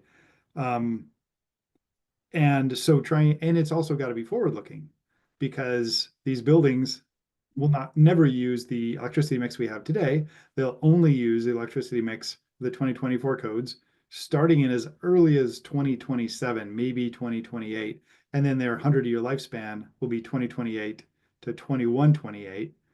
And we have laws that require, electricity to decarbonize just in the first few years of any building's life permitted under this code. So there's a huge amount of complexity in getting source factors. And I wanted to highlight this because we had in 2018, and we will have today if we went with source, many long semi-arbitrary discussions about which numbers to use. And I say semi-arbitrary because there's a lot of numbers we could use out there. And in the end, for the 2018 codes for the carbon factors, it was just kind of halfway between somebody's number and somebody else's number, which is not at all, it's not one-to-one energy use. It's a factor that was a compromise and not very satisfactory compromise. So there's a lot of rabbit holes to get into, and this would entail, if we went to source, it would entail a lot of work on the TAG's part and a lot of work on the council's part to go through all those numbers and figure out, well, what is the source ratio for Washington? Would we make it utility specific? Would we make it hourly specific, like in California? There's just no end of rabbit holes we would need to go down, and which would have an impact on the function of the code. So could we do it? Yes. Is it something we should probably spend a lot of time on? Definitely.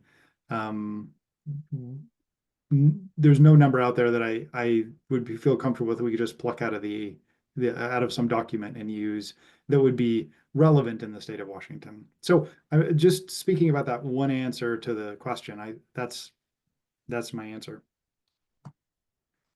I have more to say on other subjects, but I was just responding to the question. You'll come back with the other comments? Okay, thank you, Chell. Damon, please. I'm trying to respond to the question. Also, I've got the 2006 Energy Code opened, and I'm actually feeling quite melancholy thinking back to building under this. It was quite simpler. The 2006 code focused primarily on envelope. When it got into equipment, it talked about how you installed it, but didn't talk about efficiencies.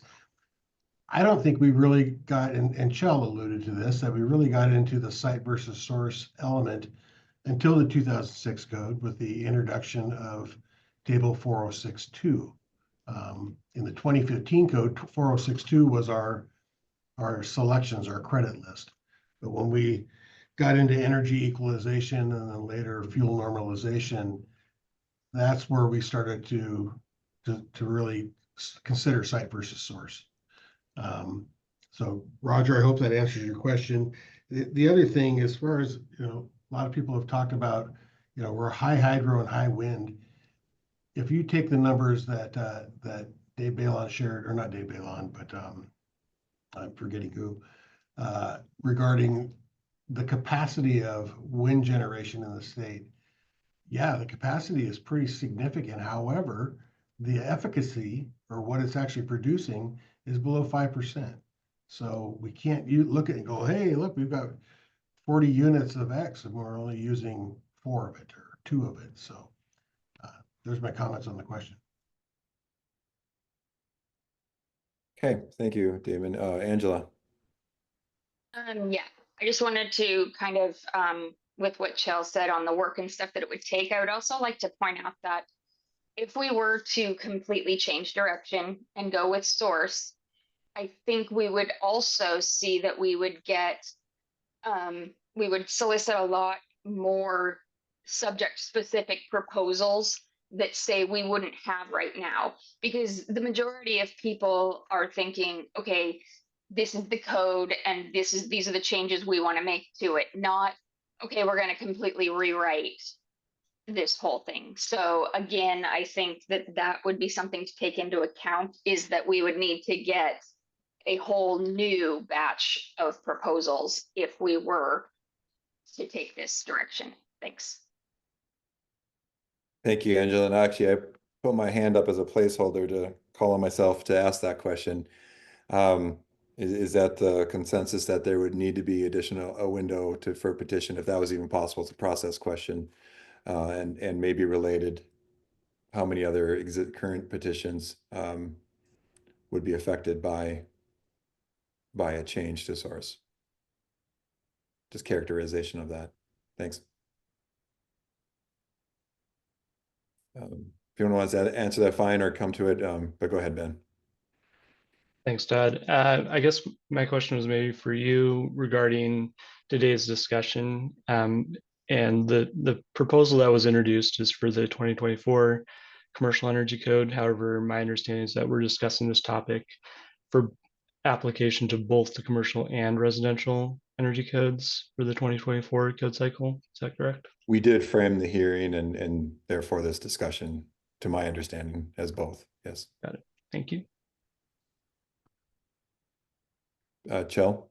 Yeah, to answer your question about whether we would need to open a new window, I think it would add a lot of work. I don't know that we'd have to open a new window. I think what would probably happen is a source to site factor would have to be strategized and figured out, and it would be simply a multiplier on energy use. So it'd get us away from energy consumption, but it would probably be a site to source factor, probably very similar to the carbon table that we had in the 2021 codes before EPCA, but it would be a site to source kind of factor. But getting to that factor, I think, would take a lot of work. And then having everybody rerun the energy models to be equivalent under those energy source energy factors would be time consuming as well. So I don't know that we'd necessarily need to open a proposal window, but we'd have to have probably multiple hearings and a bunch of things on what the source factor would be and how we would characterize it. Is it hourly? Is it daily, seasonally, annual, or whatever. I think that's where the work would be. Thank you. Go ahead, Tom, please.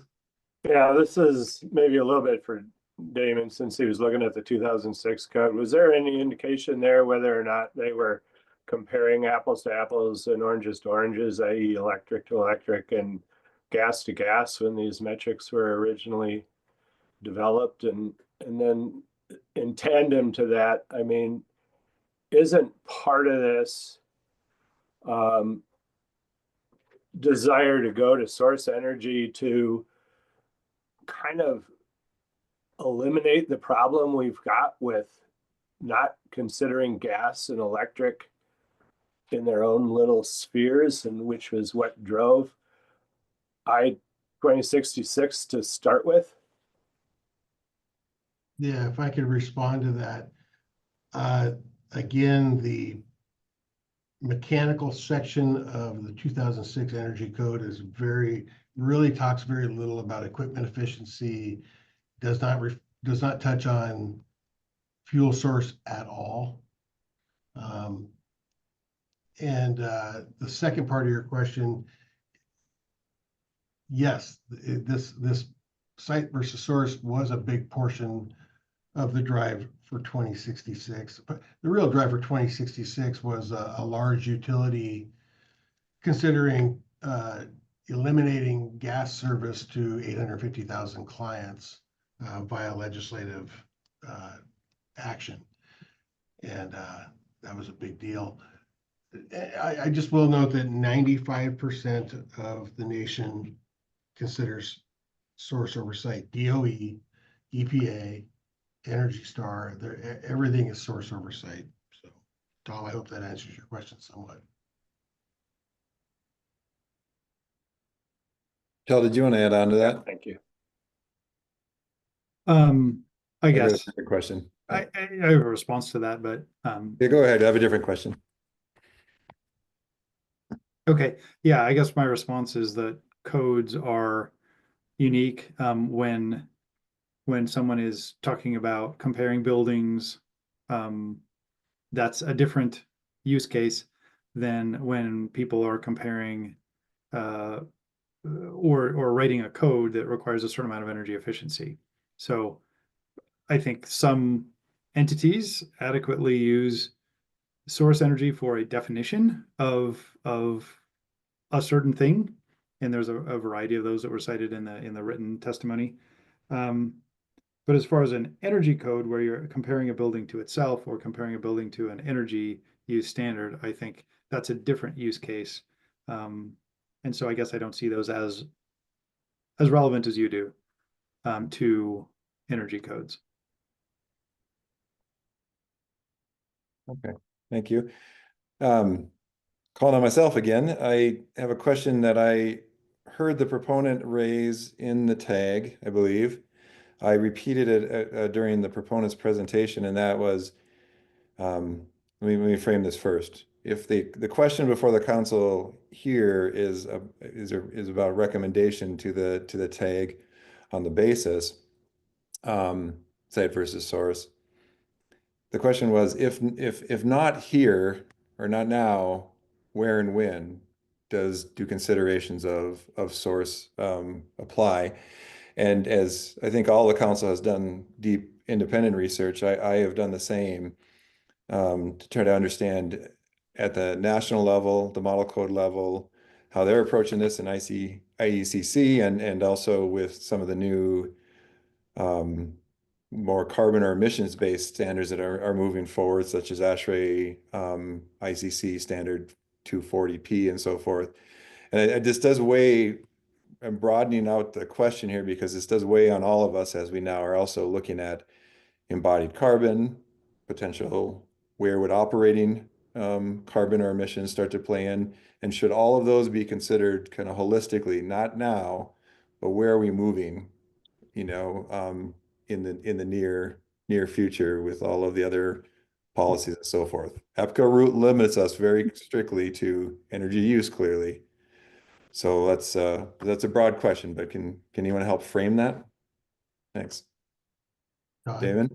Yeah, I would simply remind you to look back to Senate Bill 5854 from the 2009 session that established this 70% goal.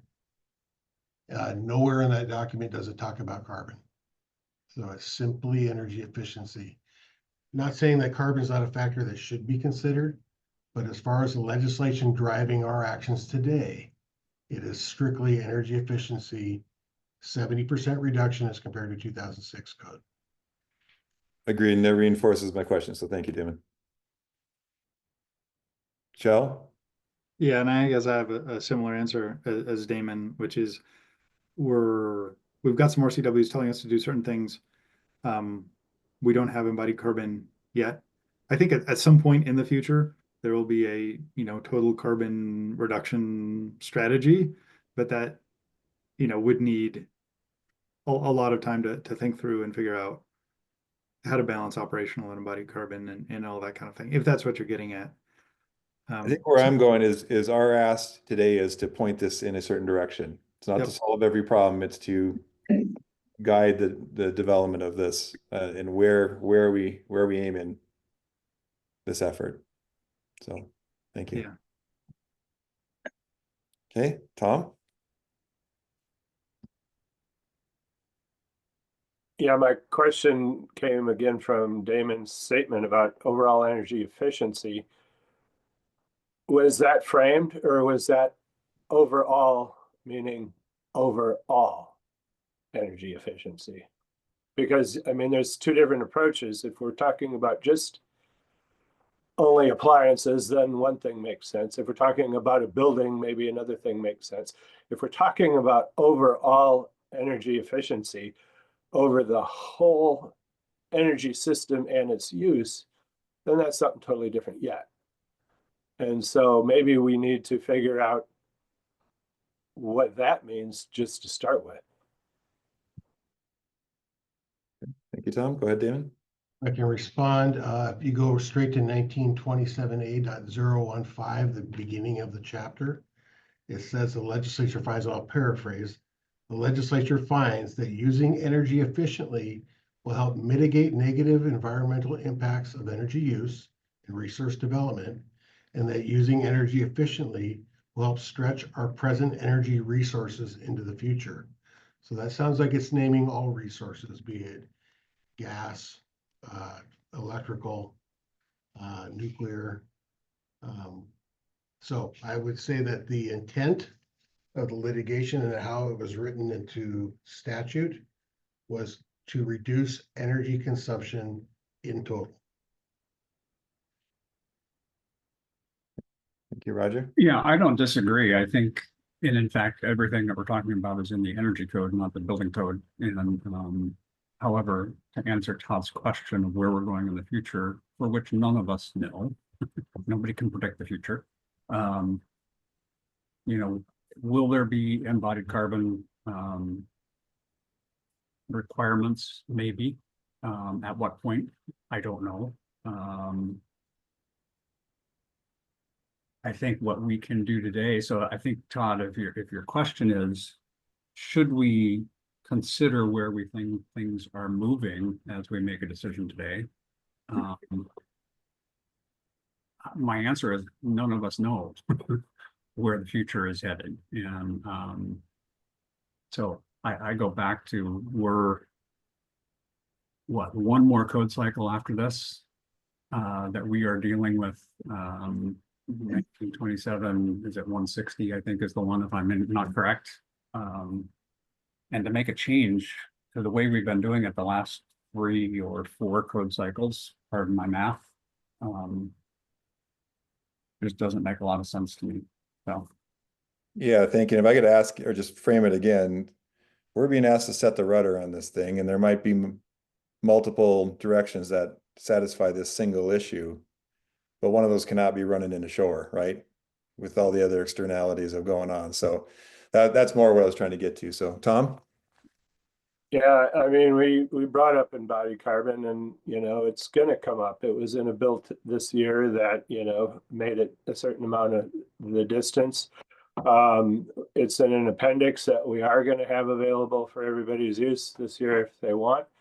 And so it seems to me like that rudder is already steering a ship. Now, my question has always been, why are we considering, if this is supposed to be an overall energy reduction pathway, why do we consider embodied carbon of a 2x4 when we don't consider the embodied carbon of the power that we bring to the building to operate it? It's part of the building's operating cost, just as, you know, the amount of electricity that comes out of the meter, you know, in the overall picture. And so I hope we just don't lose sight of that, because it seems to me, you know, I haven't been a code aficionado for all of my life, like many of you have, for all of my career. But it seems to me like we're just taking bits and pieces and applying it to this puzzle, but the pieces don't all neatly fit together. And I think that's the issue that I think we need to try and overcome. And, you know, the question that was brought up, if not now, when? I think the longer we go without doing it, the harder it's going to get to do it. You know, and we talk about the moving targets with the amount of energy using source energy.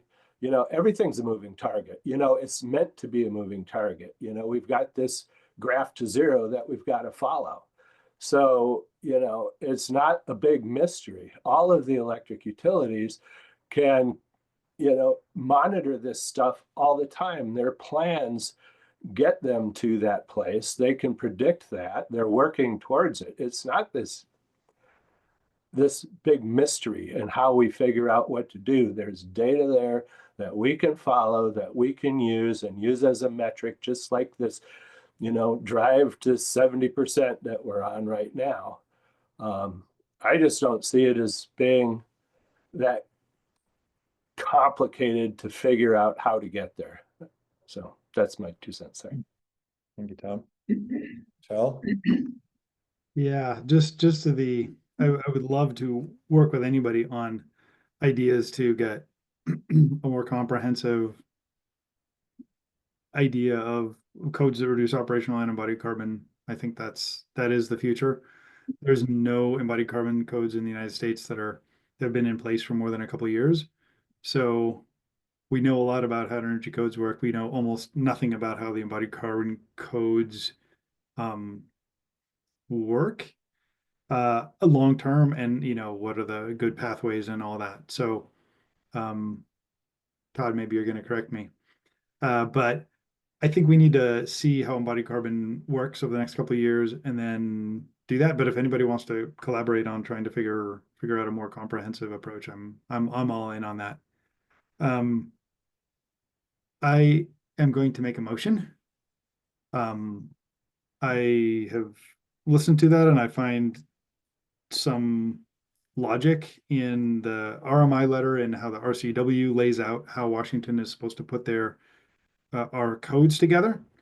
The 2010 decision that we agreed with by Commerce that suggested that we should use site energy is compelling. The information that CETA affects our energy generation, and CETA will require our energy generation to trend towards a 1-to-1 site to source ratio, which is still very early in the life of any buildings. I think source energy is not used in the relevant RCWs. That doesn't mean we necessarily couldn't use it, but I find the RMI logic compelling. I think also compelling is we've been using site energy or something similar to it for most of the time, and that's how we've been tracking our progress to date, and we have only a couple cycles to go. Why we would change right now is to a more complicated system is not what I think we should do. So I have a motion and I sent it to Dustin just so that it would be easy to read. It's not extensively long, but it's, you know, words matter. So the motion is the council to send this back to the TAG with the council finds that the annual site energy use is most closely aligned with Washington statutory goals and requirements. The council therefore directs the commercial and residential energy code tags to use annual metered site energy use in creating the commercial and residential energy codes generally and not source energy. This includes C406.1, C406.2, and C407, but not C406.3 demand management because demand management is a different animal. Further, the council believes that on and off-site renewable energy per C411 should be counted at the site. The tag has freedom to accept, modify, or reject proposal 206 in its recommendations to the council, giving the tag the freedom to either put the language in the code or not put the language in the code, but nonetheless to use metered site energy use as the basis of the code. So that is my motion. Okay. I'll second that. Okay. It's been moved by Shell and seconded by Katie. Now we're in discussion deliberation. Go ahead, Damon. Thank you. I was going to call that. Come on, Katie. Second it. Come on, Katie. I knew it was you. I have comments, but I'd like to ask a question now that there's a motion on the table. And that is, how do you compare the units on the gas meter to the units on the electrical meter?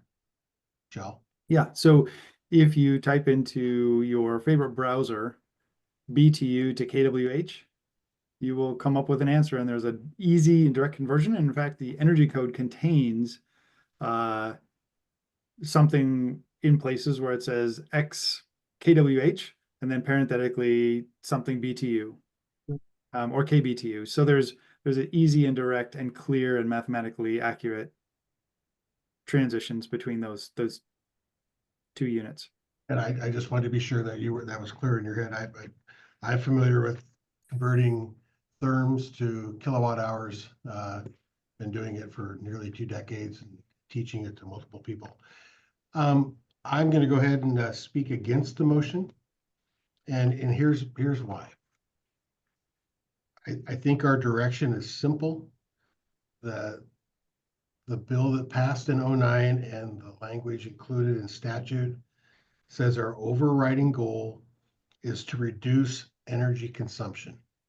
Okay, that's overall energy consumption. Whatever we can do to reduce energy consumption is our primary thing.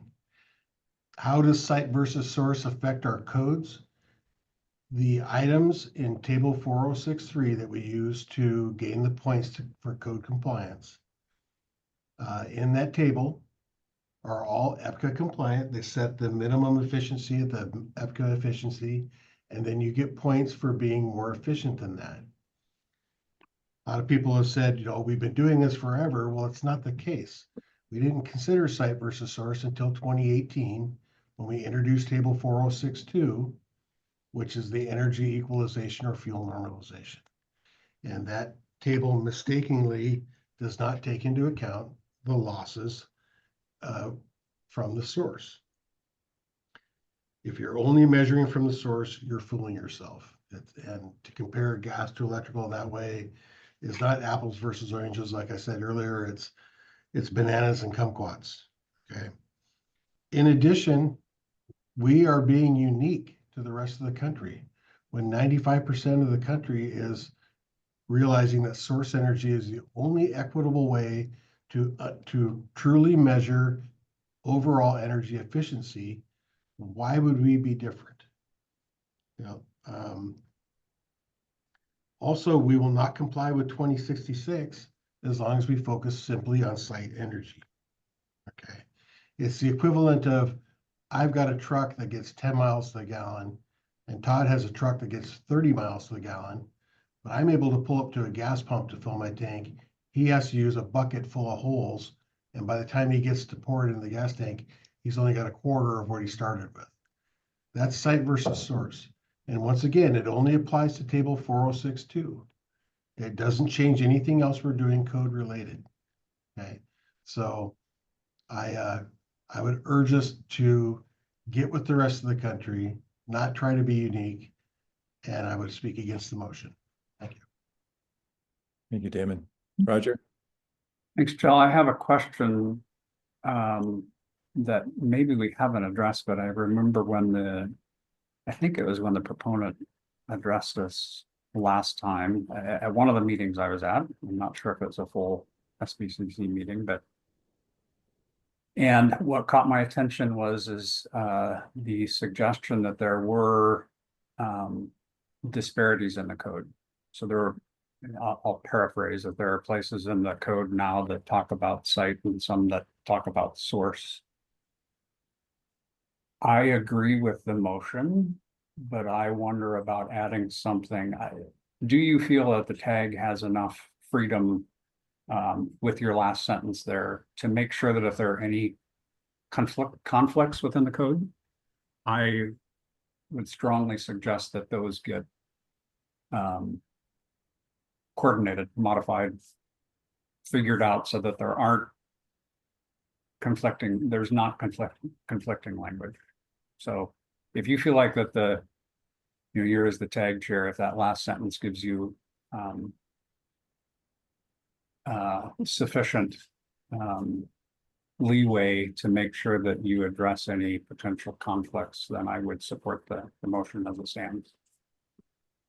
Thanks. To answer your question, when the 2021 code was revised to de-risk EPCA, the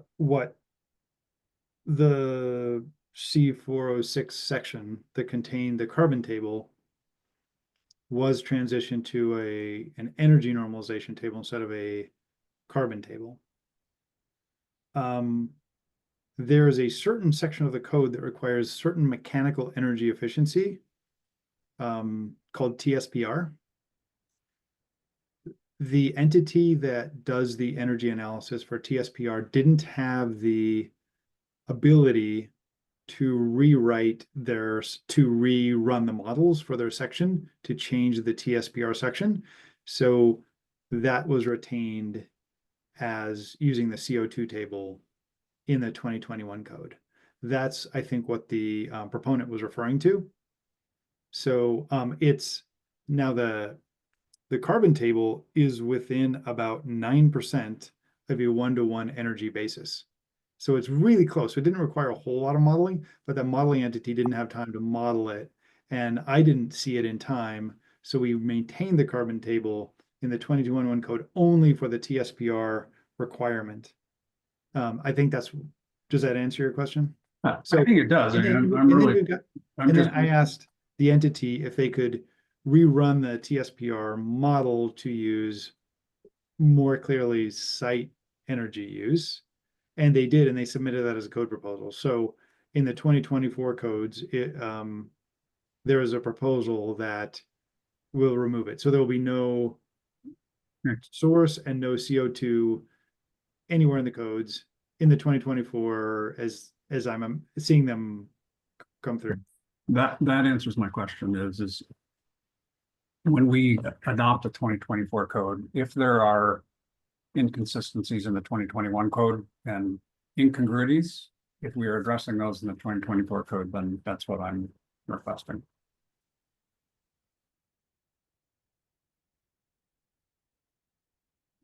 Yeah. Well, I'd like to recognize myself again now and move from asking questions, perhaps as chair, to now making sure that my seat representing materials has a view. I've done a lot of work with as many material suppliers as I could in the supply chain. And thank you for entertaining the questions on carbon, not because that is the question in front of us, but the framing that I've heard is, if not here, where, and I believe it probably should not be in the energy efficiency code. And the reasoning is that source considerations are very important. They need to be considered somewhere. We're not determining where that somewhere is today. Could be in the other codes. And I do believe we are moving towards whole building LCA in our world. That may be by regulation, that may be by code, that may be by policy, that may simply be the market is and probably has already decided that's where we're moving to consider environmental impacts and in economic impacts, and source is a really important consideration in that. So I do appreciate that the questions about embodied carbon, but that's it's not necessarily, it's not the embodied piece, it's actually the consideration and credit for the operating piece of that. And so on another day, when we start talking about that, that is a desire to make sure that operating piece is considered in that discussion. And that is also outside of a lot of the considerations we're talking about at the site and the building and the EPCA considerations. So I'll just weigh in there and thank you.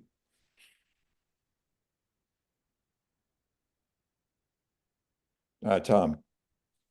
Yeah, I'm just gonna speak against the motion, you know, just on the record here. I think that if we were to use this, it would show a lot of good faith towards making an effort to comply with 2066. I don't think that it'd be an impossible task to make this change now, or at least start to make it. And so for those reasons, I'll be voting now. Okay. Anyone else? So we have not modified the original motion or the language on the screen. Is that true? Roger, there was a question, but no change? Okay.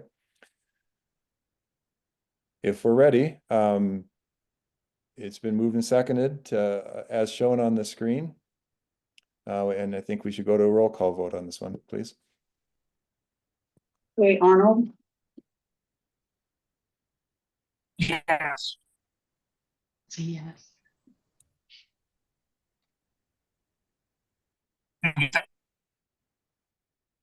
I can. We're having trouble hearing your vote you're casting, Jay. Is that a yes or a pass? It's yes. Bill Anderson, Yes. Justin Borgo, Yes. Damon Doyle, No. Tom Handy, No. Angela Haupt, Yes. Roger Haringa, Yes. Ty Menzer, Yes. Ben O'Mara, Yes. Pete Reiki, Yes. Katie Sheehan, Yes. and Dan Young. Yes. Passes 10-2. Okay, thank you. So with your votes, then we will make that recommendation back to the TAG. And thank you, everyone, for this process. Okay. Next, we'll move on to the next item in the agenda.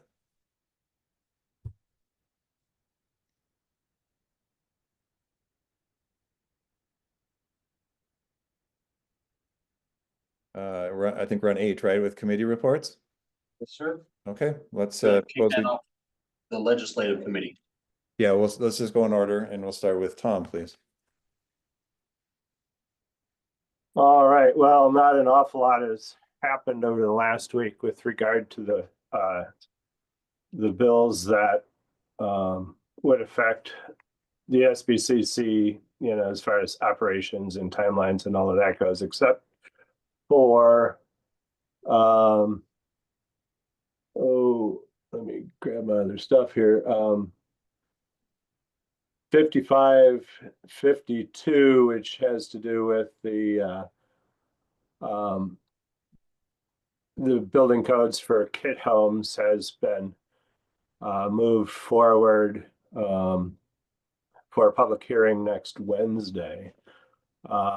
Because this does have a pretty good impact, and because it moved after our legislative committee meeting, it's going to have the effect of putting a whole new section into place by December 31st of this year. And so I think that does warrant some more legislative committee action, or at least discussion, and possible recommendations or something to the bill sponsors. And so what I'd kind of like to do in order to get a discussion going on that is propose that we have a legislative committee meeting, I think Tuesday at some point, would give proper notice for that so that we can discuss that prior to the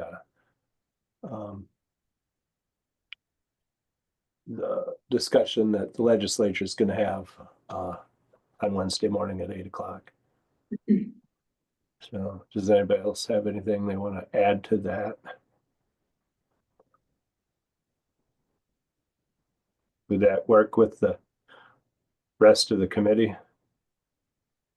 It would, preferably in the later afternoon. If we can't do Monday because we don't have proper noticing, is that what I'm hearing?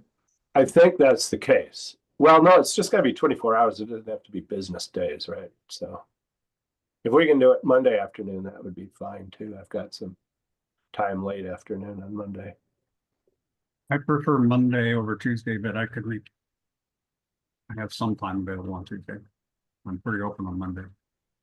Okay, we can take that offline as long as we're not violating noticing. Yeah, well, yeah, we can do that right after, but I think it'd be a good thing that we discuss. I mean, just because of the workload that it may entail. And Todd, you said there's some other activity in this space happening, you know, on a larger level that we may want to be able to consider. It'd be valuable just to bring that in a public forum and to get some feedback. Yeah. I think that'd be appropriate in the budget committee. Yeah, thank you. Okay. So that's all I have there.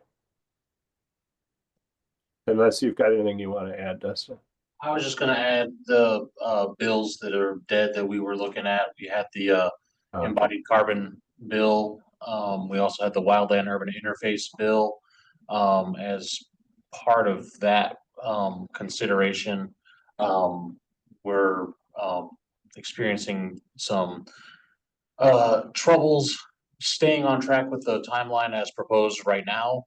And the question I would like to bring forward to the council is, without new legislative direction with the bill that's now dead, is it a good use of our resources to continue to move the WUI code forward and try to have a 2024 or have a robust process that is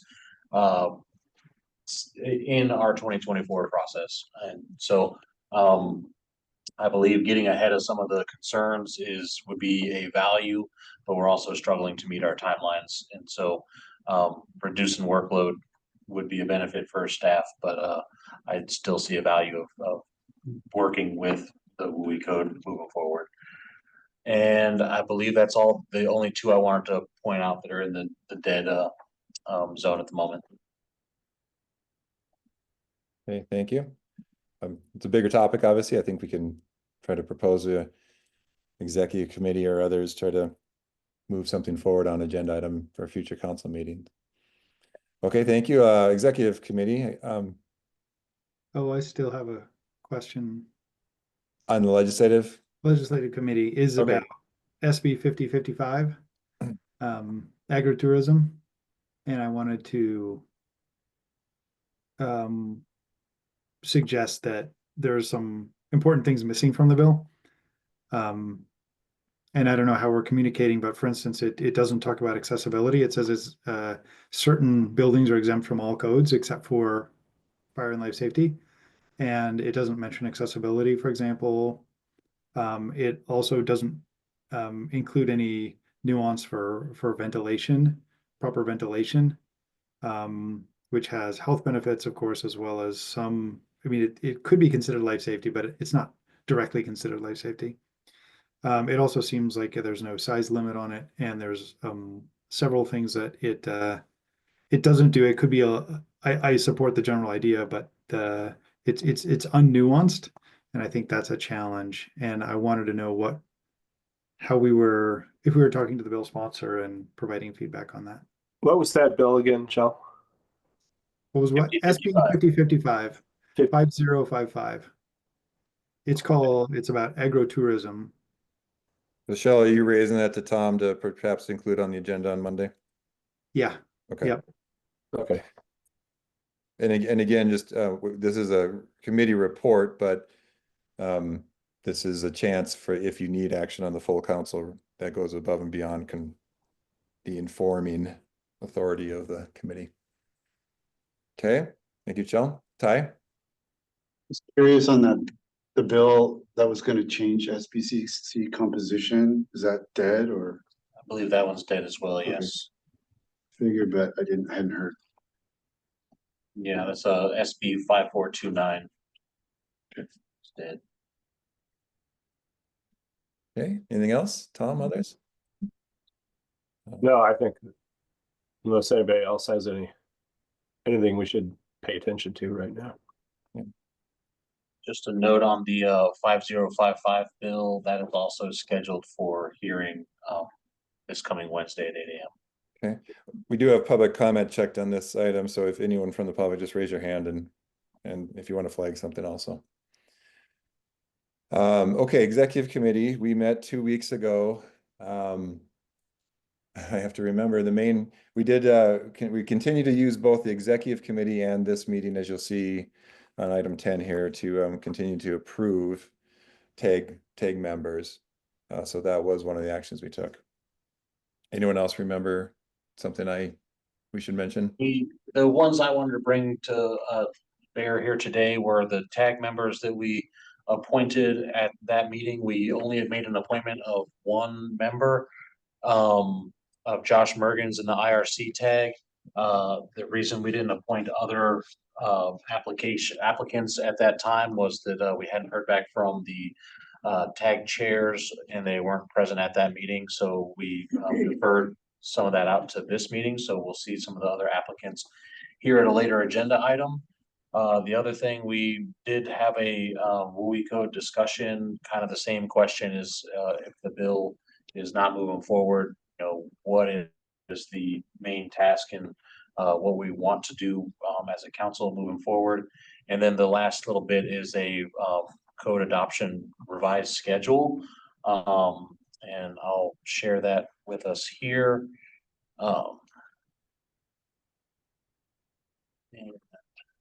Oops, sorry about that.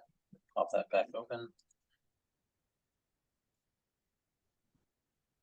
And so as we're looking at the schedule, this is zoomed in on the group 2 and ad hoc tag group area.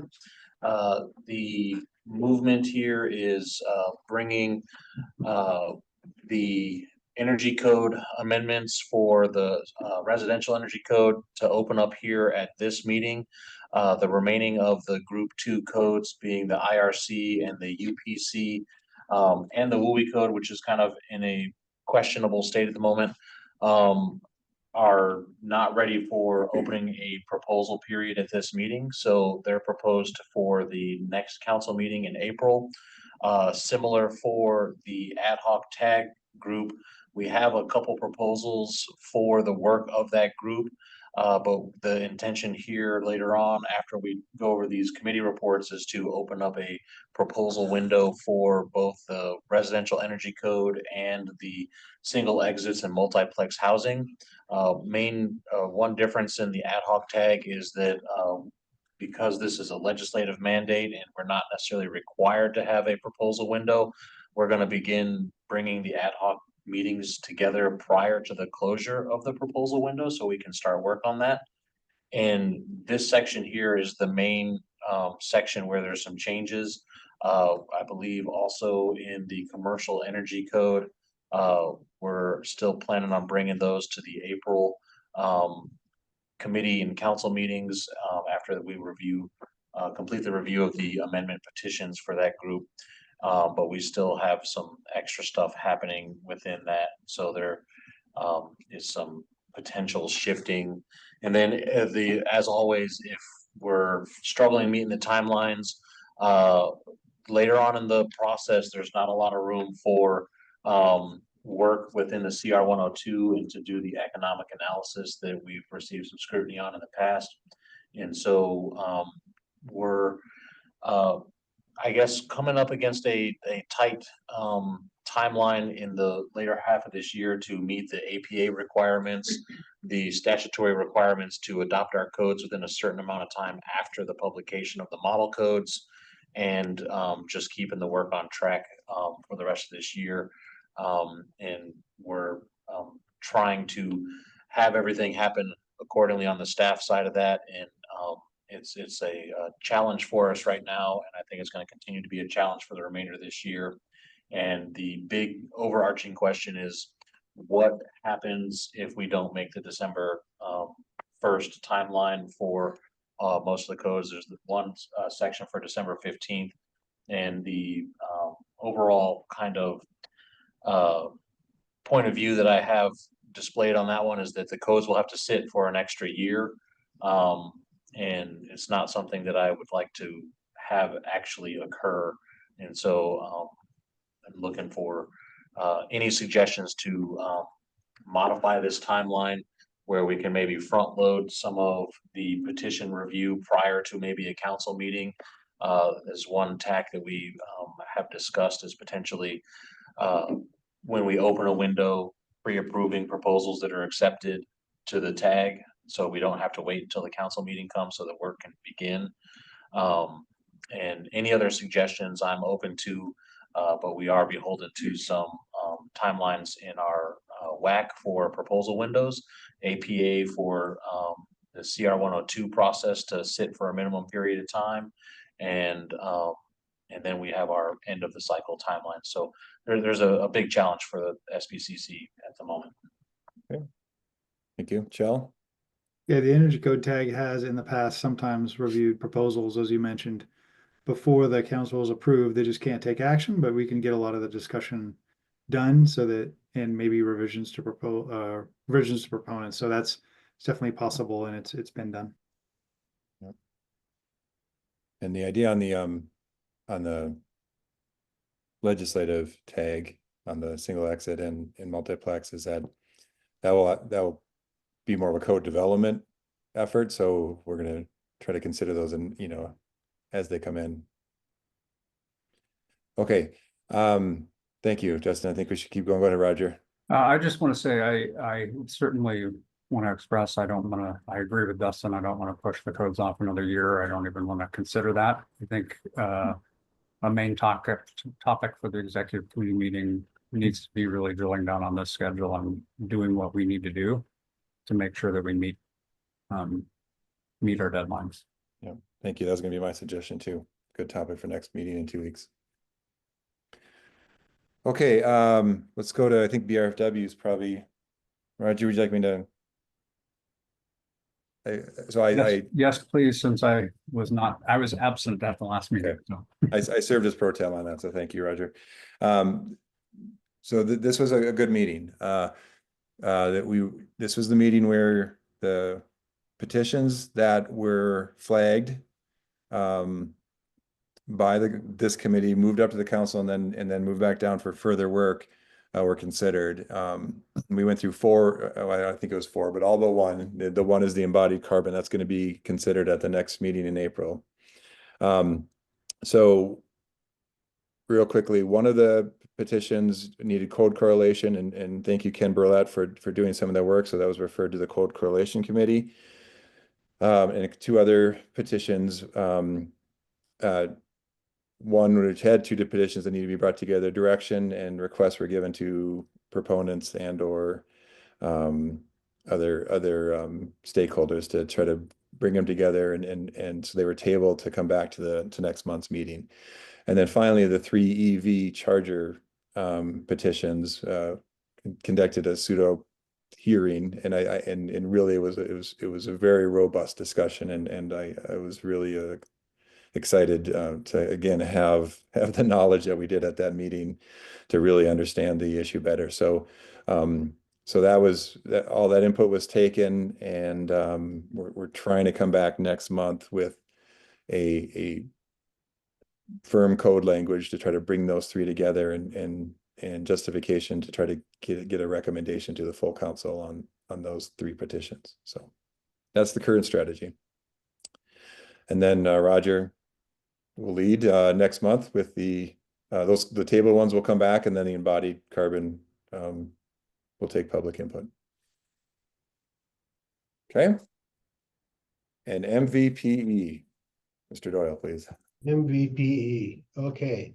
Our primary discussion centered around a review of the residential energy tag recommendations. The tag had released their 2024 integrated draft along with the report and the necessary other documents, significant changes, existing amendments, etc. One thing that changed between the tag meeting and the committee meeting was at the tag, there was a motion passed to accept both the integrated draft as well as the 2024 IECC for comments from the public. During the committee meeting, the draft was amended. I don't think anybody at the meeting, and I know that Chell admitted at the meeting, not being able to go back and review the minutes or the video from the tag meeting. To be clear on what the motion was originally, it passed 8-4. I don't, do you have that report? There we go. So it's the second paragraph that we're looking at here. In addition to the draft, the tag voted to move forward the 2024 IECC as an option. Of course, the 2024 IECC contains things that don't exist in our integrated draft. Anyhow, at the committee meeting, there was a new motion made to amend that paragraph. Do you have the amended version? It wasn't voted to amend it. It was voted for the committee to recommend that the council not move forward with the adoption of the 2024 IECC option. Okay. So that was the vote from the committee level. Todd, I know you were there, but you were cutting in and out pretty bad. I didn't really get much of your input. So this is the report from the committee to the council. As council chair, I didn't vote on the matter, but I would be in favor of keeping the report as it was voted out of the tag. So I guess this potentially requires council action to accept the report as from the tag, or to accept the amendment, which isn't quite clear, from the committee. And the reason I speak for that is, again, I think that there's things in the 2024 that are important that we incorporate.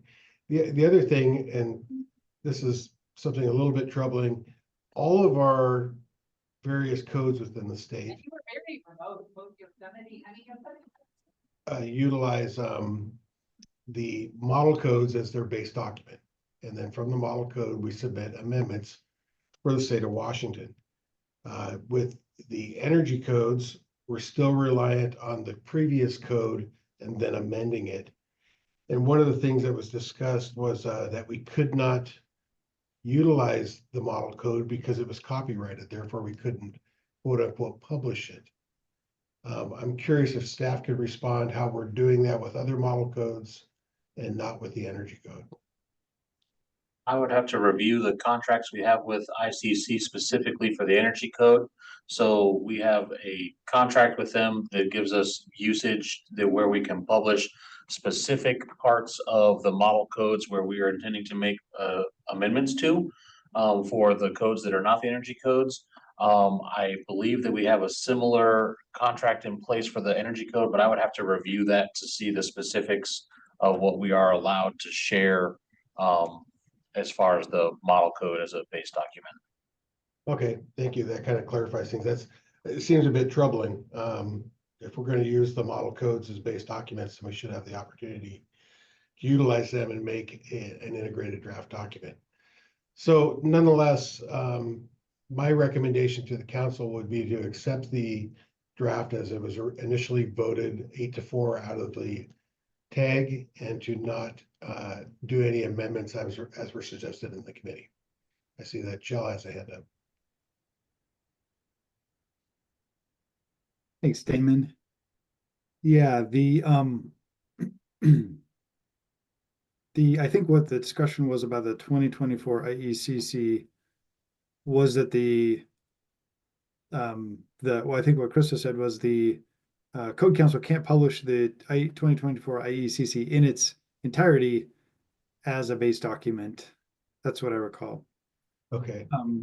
At the TAG meeting, we had gotten through 2 TAG meetings to look at the integrated draft, which is what we're the task before the TAG.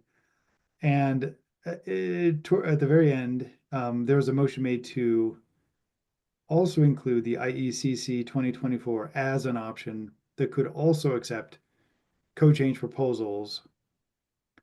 And from talking with other people, they didn't understand the motion as TAG chair. I guess I didn't fully understand the motion, and it was voted on 8-4, I think. And then it was kind of towards the end, after we voted on it and I understood what the outcome of it was, I started to think of how we would actually be able to do this functionally.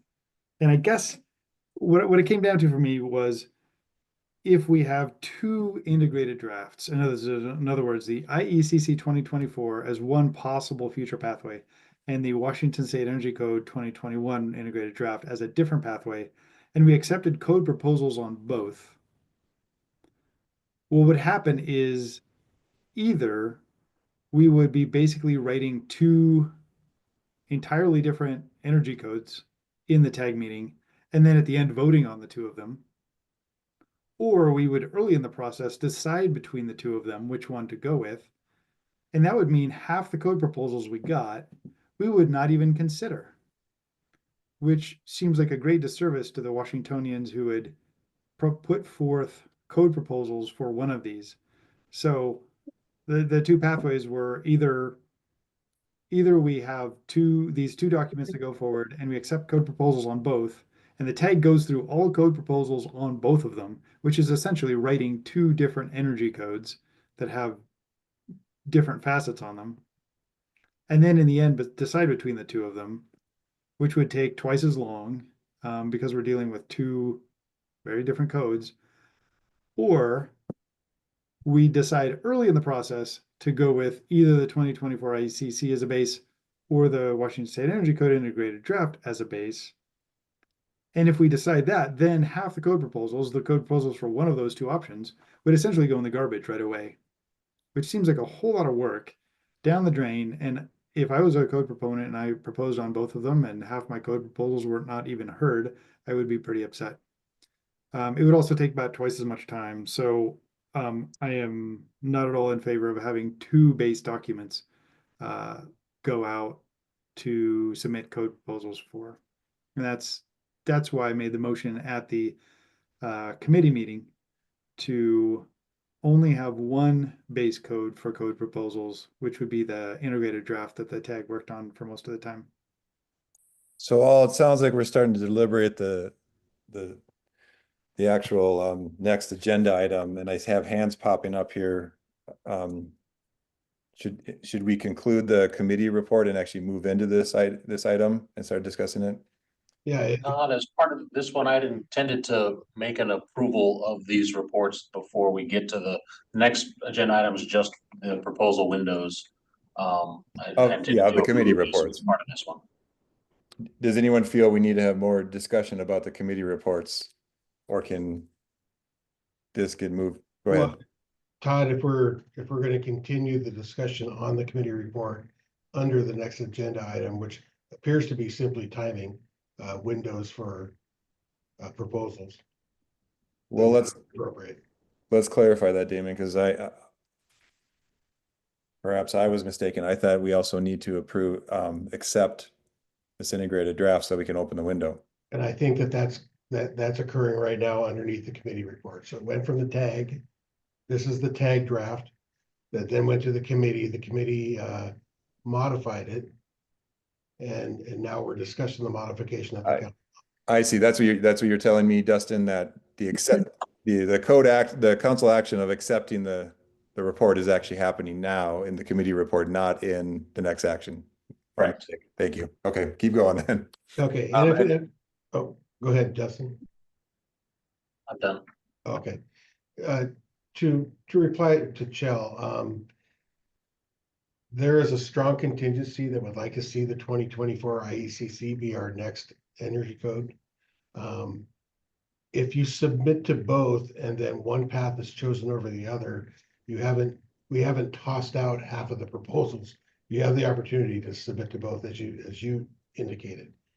And I think that we need to open this up to the public process in order to get those submissions. And we might find that the preponderance of people are in favor of the 2024 ICC over the integrated draft that was created.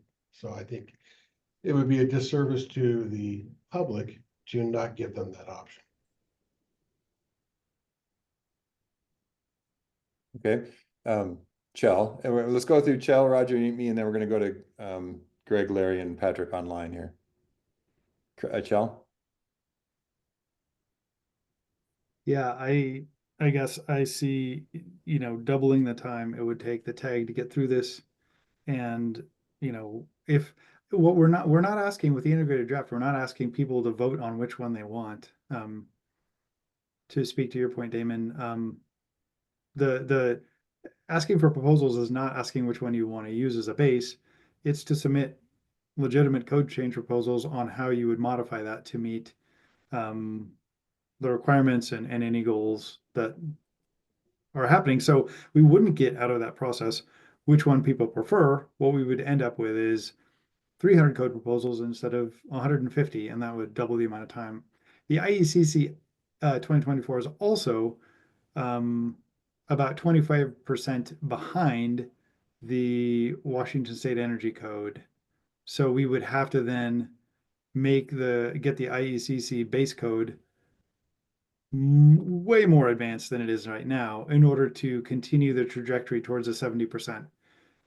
So it would take even more work to get there, I think. So it double the amount of time. It would move us backwards in energy efficiency unless we put even more work into it than we were expecting.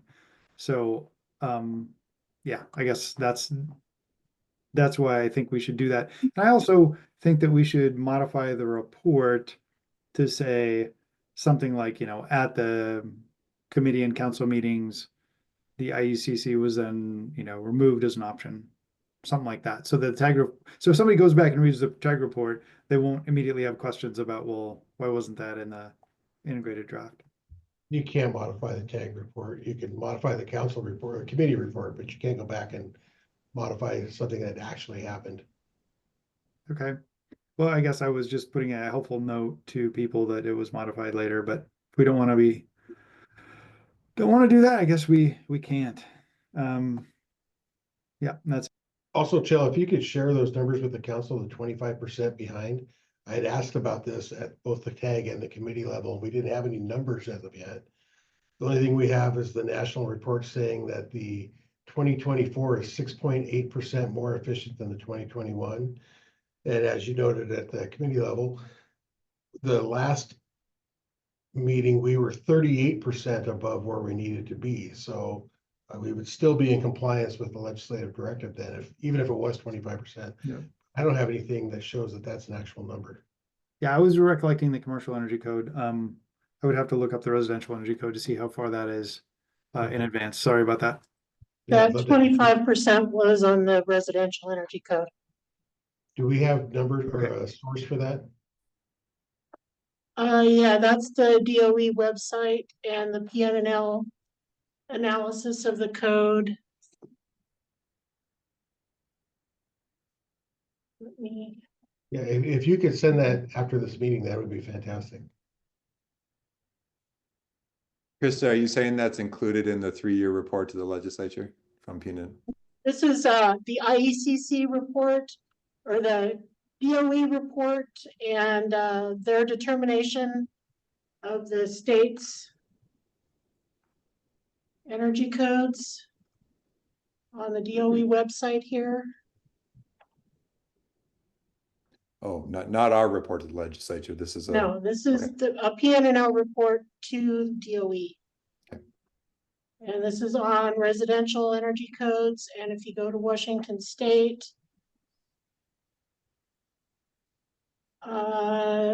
they determined that the Washington State Residential Energy Code is 25.1% more efficient than the 2021 IECC.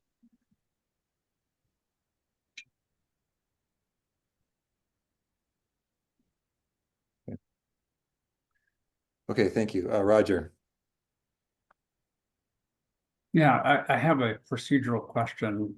So what we're looking at, it says from the energy code tag. But we are talking about the MVPE. So the energy code tag approved what is here on the screen. Am I correct in that? What did the MVPE, what action did the MVPE committee take concerning the second paragraph there?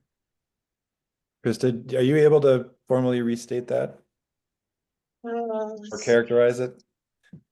For me, yeah. I mean, my understanding is the work happens at the tag. The tag makes recommendations. They go to the standing committees, which is the MVPE. The MVPE then takes action and sends them to the State Building Code Council. That's kind of the recommendation. And so I'm looking at a report from the tag. I'm curious what the MVPE committee did. Did they just take this and say, let's send it to the full council?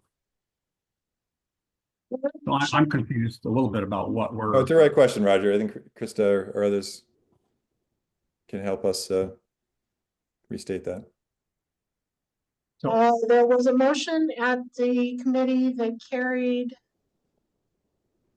4-0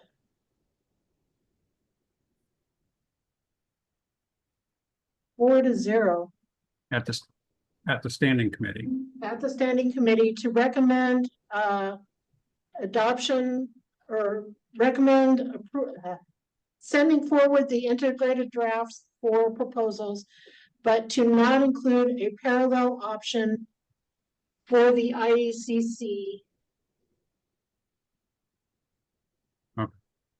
So, Krista, if I can paraphrase to make sure I'm clear, the tag had the report here that included the second paragraph that says include the 2024 IECC. The NVPE voted 4-0 to move it along without that paragraph. Is that correct? Well, the report still stays the report. Okay. They recommended to the council that they move forward with just the integrated draft. Okay. Without yes, the option of. I understand that's, but we're looking at the tag report and the tag did say include it. The MVPE then did not, and we're not looking at those minutes, and that's fine. So that clarifies the procedural question for me. Again, the last time I spoke up was the executive committee has to do everything we can to make sure we're done by the end of the year. Having two separate baselines to start from for making code change proposals, there's no way that you can convince me that that helps us speed things up to arrive at the end with a code that makes sense.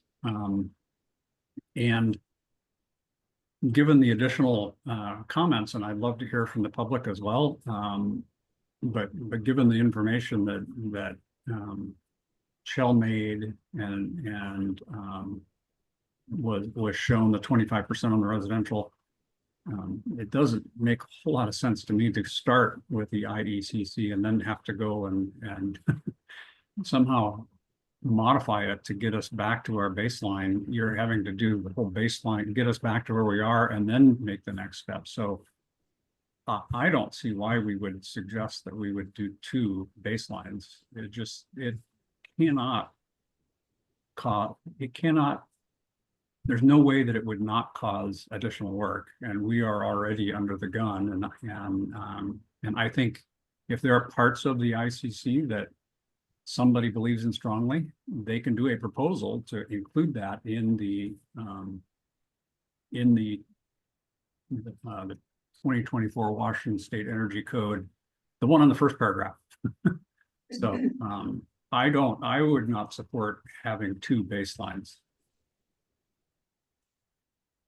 Yeah, thank you, Roger. I raised my hand to speak to, because I did have a vote on that, and also note that obviously Damon didn't vote as chair, so it was 4-0 of except for the chair. And that's why I voted for that, in that way, that procedurally I think it'd be very challenging. That said, I think it's a relevant question. And I think this council needs to figure out where to have that discussion about the roadmap, whether that should be considered in the future.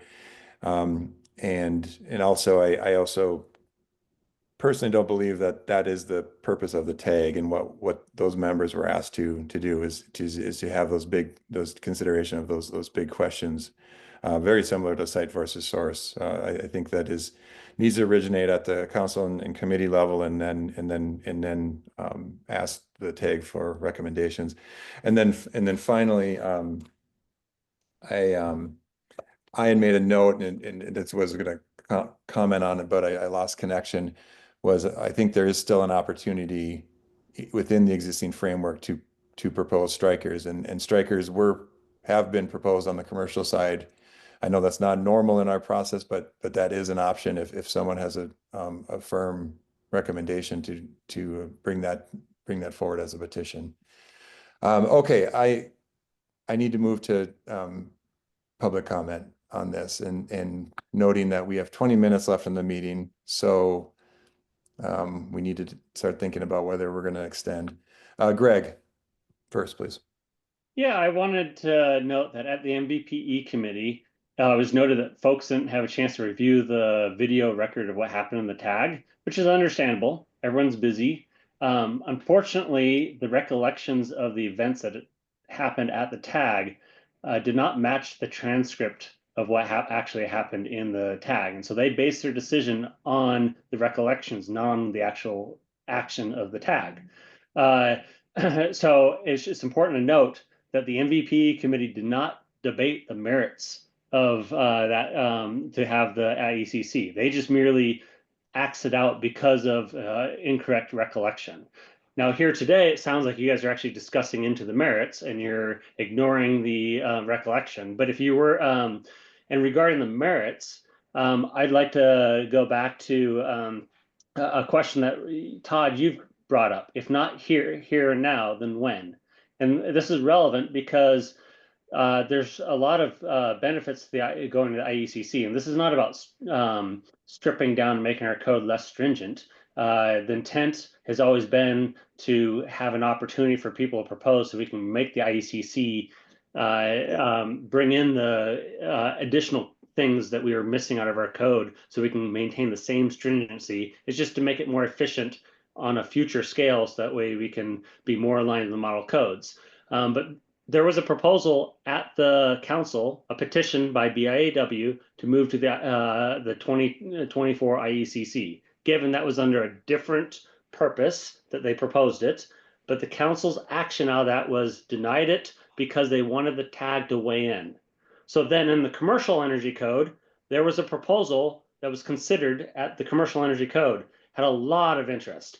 We discussed it over 2 different meetings about going to IECC 2024. In fact, they even formed a work group recognizing the code that we currently have is so convoluted that we need to make it more efficient and easy. The problem was the code proposal period had already closed, and there's 160 proposals going for an integrated draft, and the tag didn't see it was feasible to do it. So this time in the residential code, to actually give it as a second option so people could write code proposals, everyone saw that as being a feasible means to actually move towards the 2024 if it turns out to be a good option. And it's really, I mean, it will require a little more work now, but it saves our work in the future huge. It makes us much more efficient. Energy codes wouldn't drag on long. So I urge you guys, I mean, if you're going to not just take the MVPE committee's action, which is based on faulty memory, and consider this, because if you deny it, you're basically saying we're never going to IECC. Okay, thank you, Greg. Greg, I'm going to ask a question though. You obviously know this process very well, and I believe you also were one of the authors of a striker in the commercial energy code. Do you not feel that is a pathway that exists right now? Well, the code that we currently have is we basically have the energy code and we take the IECC changes and incorporate in there. Completely different structure. So you can't, I mean, since they're so starkly different, that's a complaint that I get from people, builders going to our state is they're like, well, shoot, your code is so onerous. So it's not possible to, I mean, it's a backwards process from what we do all the other codes.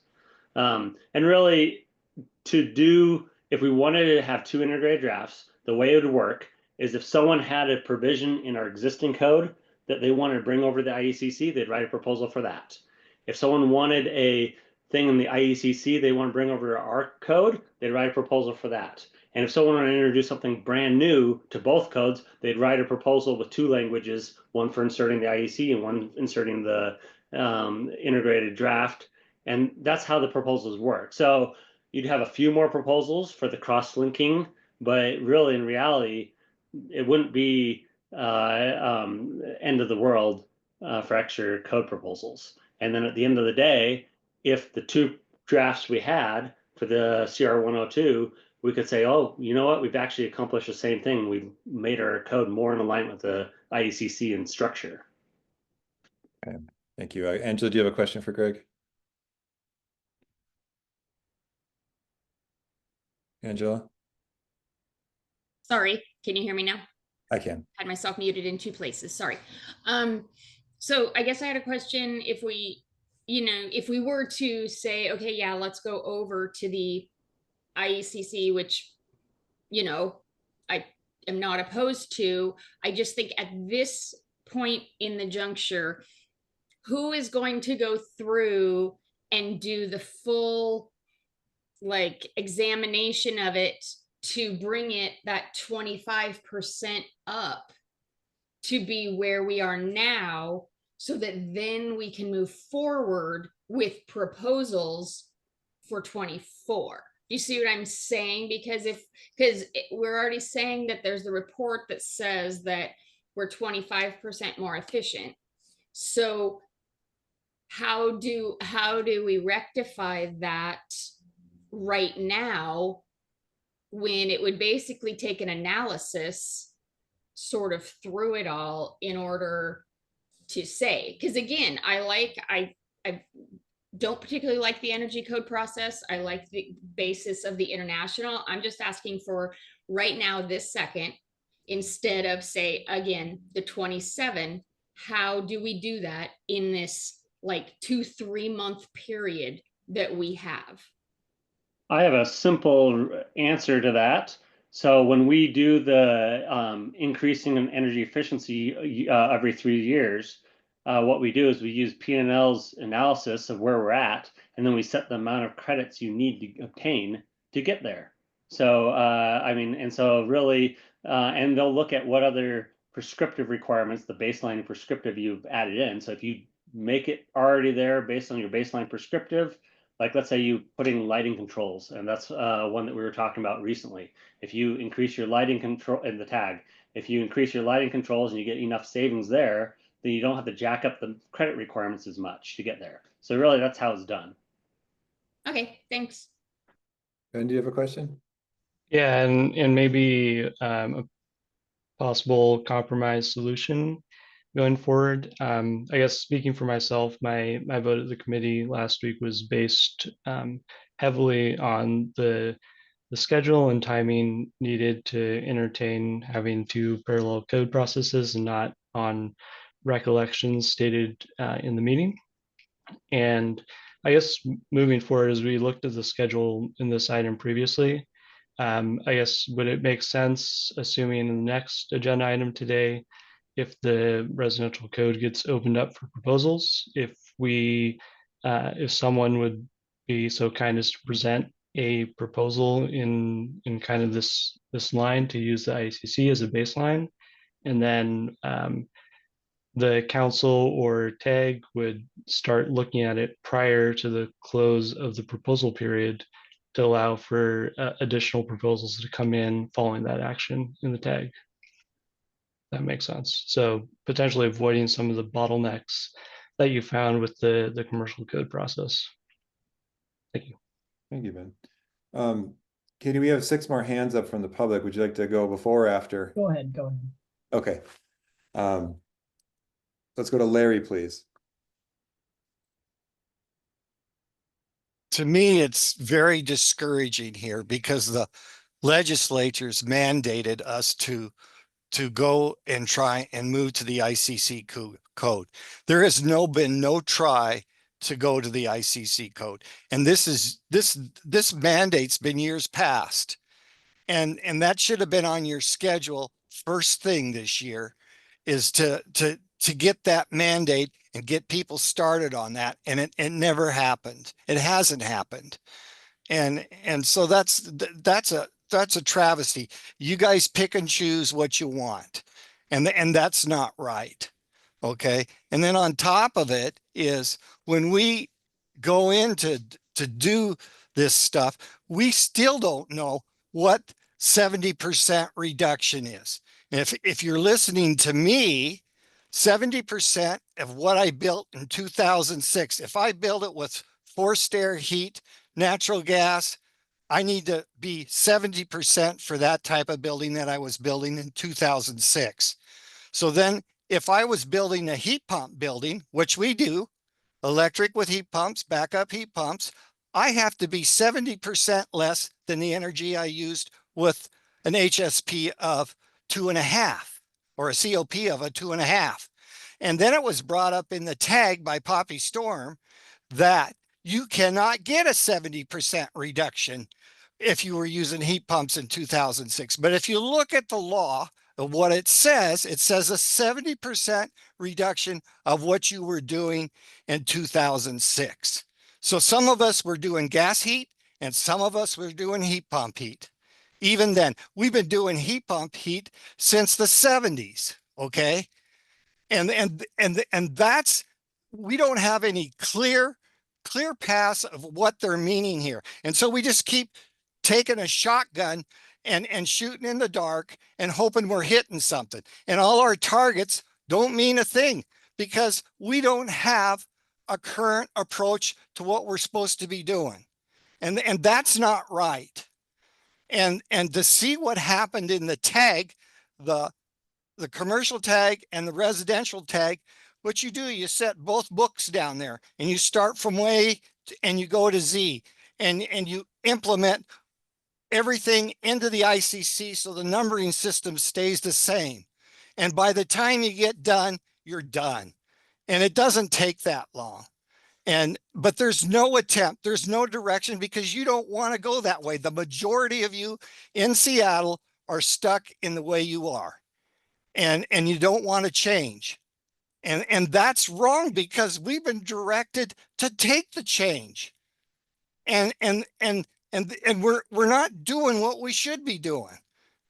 And if you look at the ICC, it is source. It's source energy because you're not lying to the public about what the electricity truly is. Where did it actually come from? Thank you. Hey, Larry, thank you. We're gonna go to Micah.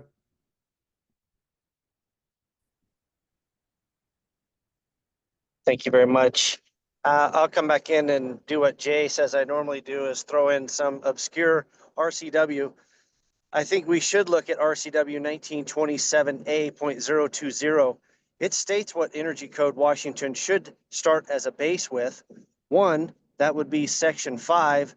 The Washington State Energy Code for residential shall be the 2006 Washington State Energy Code or amended by rule by the council.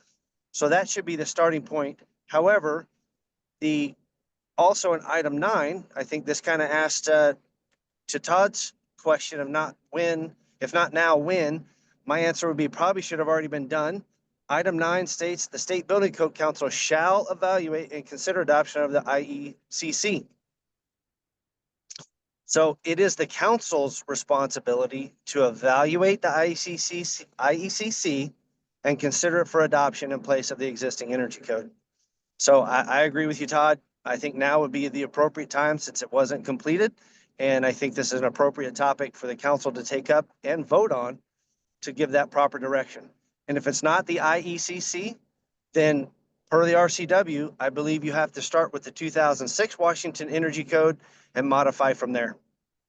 And maybe we can get an interpretation from Dirk on if that's every 3 years that we have to make this determination, or every 3 years we get to start from that model code or excuse me, the Washington code that we just created the cycle before.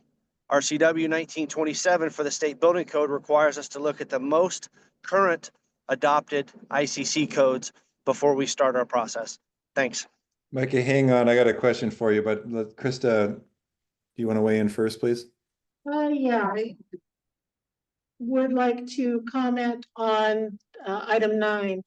If you look back, that was legislation from 2010. And I don't know if you've noticed, but between the 2009 Washington State Energy Code and the 2012 Washington State Energy Code, we did exactly that. We adopted the International Energy Conservation Code. We then adopted by amendment all state amendments to bring the equivalency up based on our 2009 Washington State Energy Code.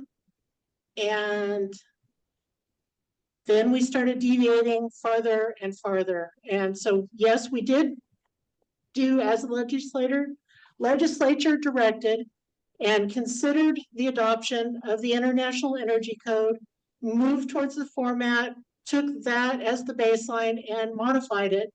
But our modified version with the state amendments ended up being a very different document and has continued to diverge from the model code since. Krista, in that, thank you for that. That history is important. And I haven't pulled up the 210 bill for a while. Do you feel that then makes, if you scroll back up, does that make item 2 moot? No, sorry. 3? Where is it? 5. 5 and 6. I think that's a great question, Todd. Hopefully they can answer that. Again, that's why I requested an interpretation from Dirk on, did that mean we only do that once and it's history, it never has to be done again? Again, RCW 1927, for the rest of the codes, say we shall evaluate the ICC codes as the latest edition. Is that the intent for this only to occur one time, or should the intent be like the other codes and be done every cycle? And I think that's an interpretation that should occur. And then if that's the interpretation, great. But I see one interpretation, I see another interpretation as well. Definitely something we probably need the AG to weigh in on, or even the legislators to modify or clarify. Thanks. Okay, thanks, Micah. Shell, do you have a question for Micah? Yeah, I guess I don't see how it's really, the Building Code Council, and you know this, Micah, we adopt codes every 3 years. And so the Washington State Energy Code for Residential Buildings shall be the 2006 edition. And we've adopted the many editions. And so we're on the 2021 and now we're looking at the 2024. I guess I don't see how it's controversial or requires an opinion that we would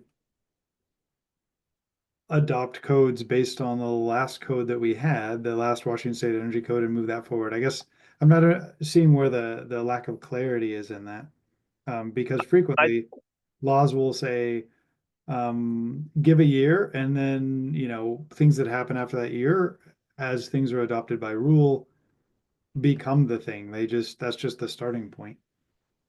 But I disagree with that. And it's not clarity on those sections. It's clarity I'm asking on item 9 from the Attorney General's office. And I think maybe that's what Larry alluded to and others.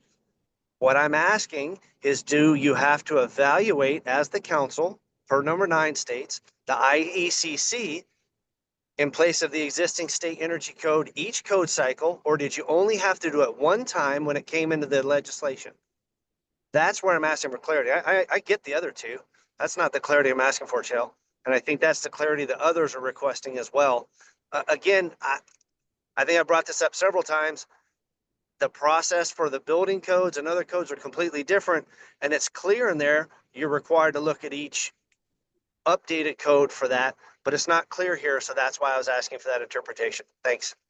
Point of privilege. Yes, please. I move extension of the meeting till 2:30. Thank you, because I lost track. Is there a I'll second? second that. I'll second it. Did you put a time certain? I didn't hear, Damon. 2:30, 2:30, okay. the dentist's favorite time.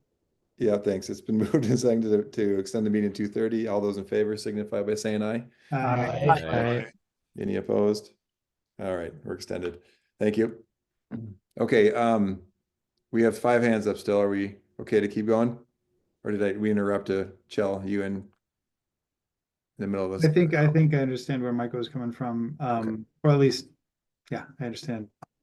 I think the point is though that does anyone feel that there's something preventing us from consideration of the IECC, the latest version? I haven't heard that yet today.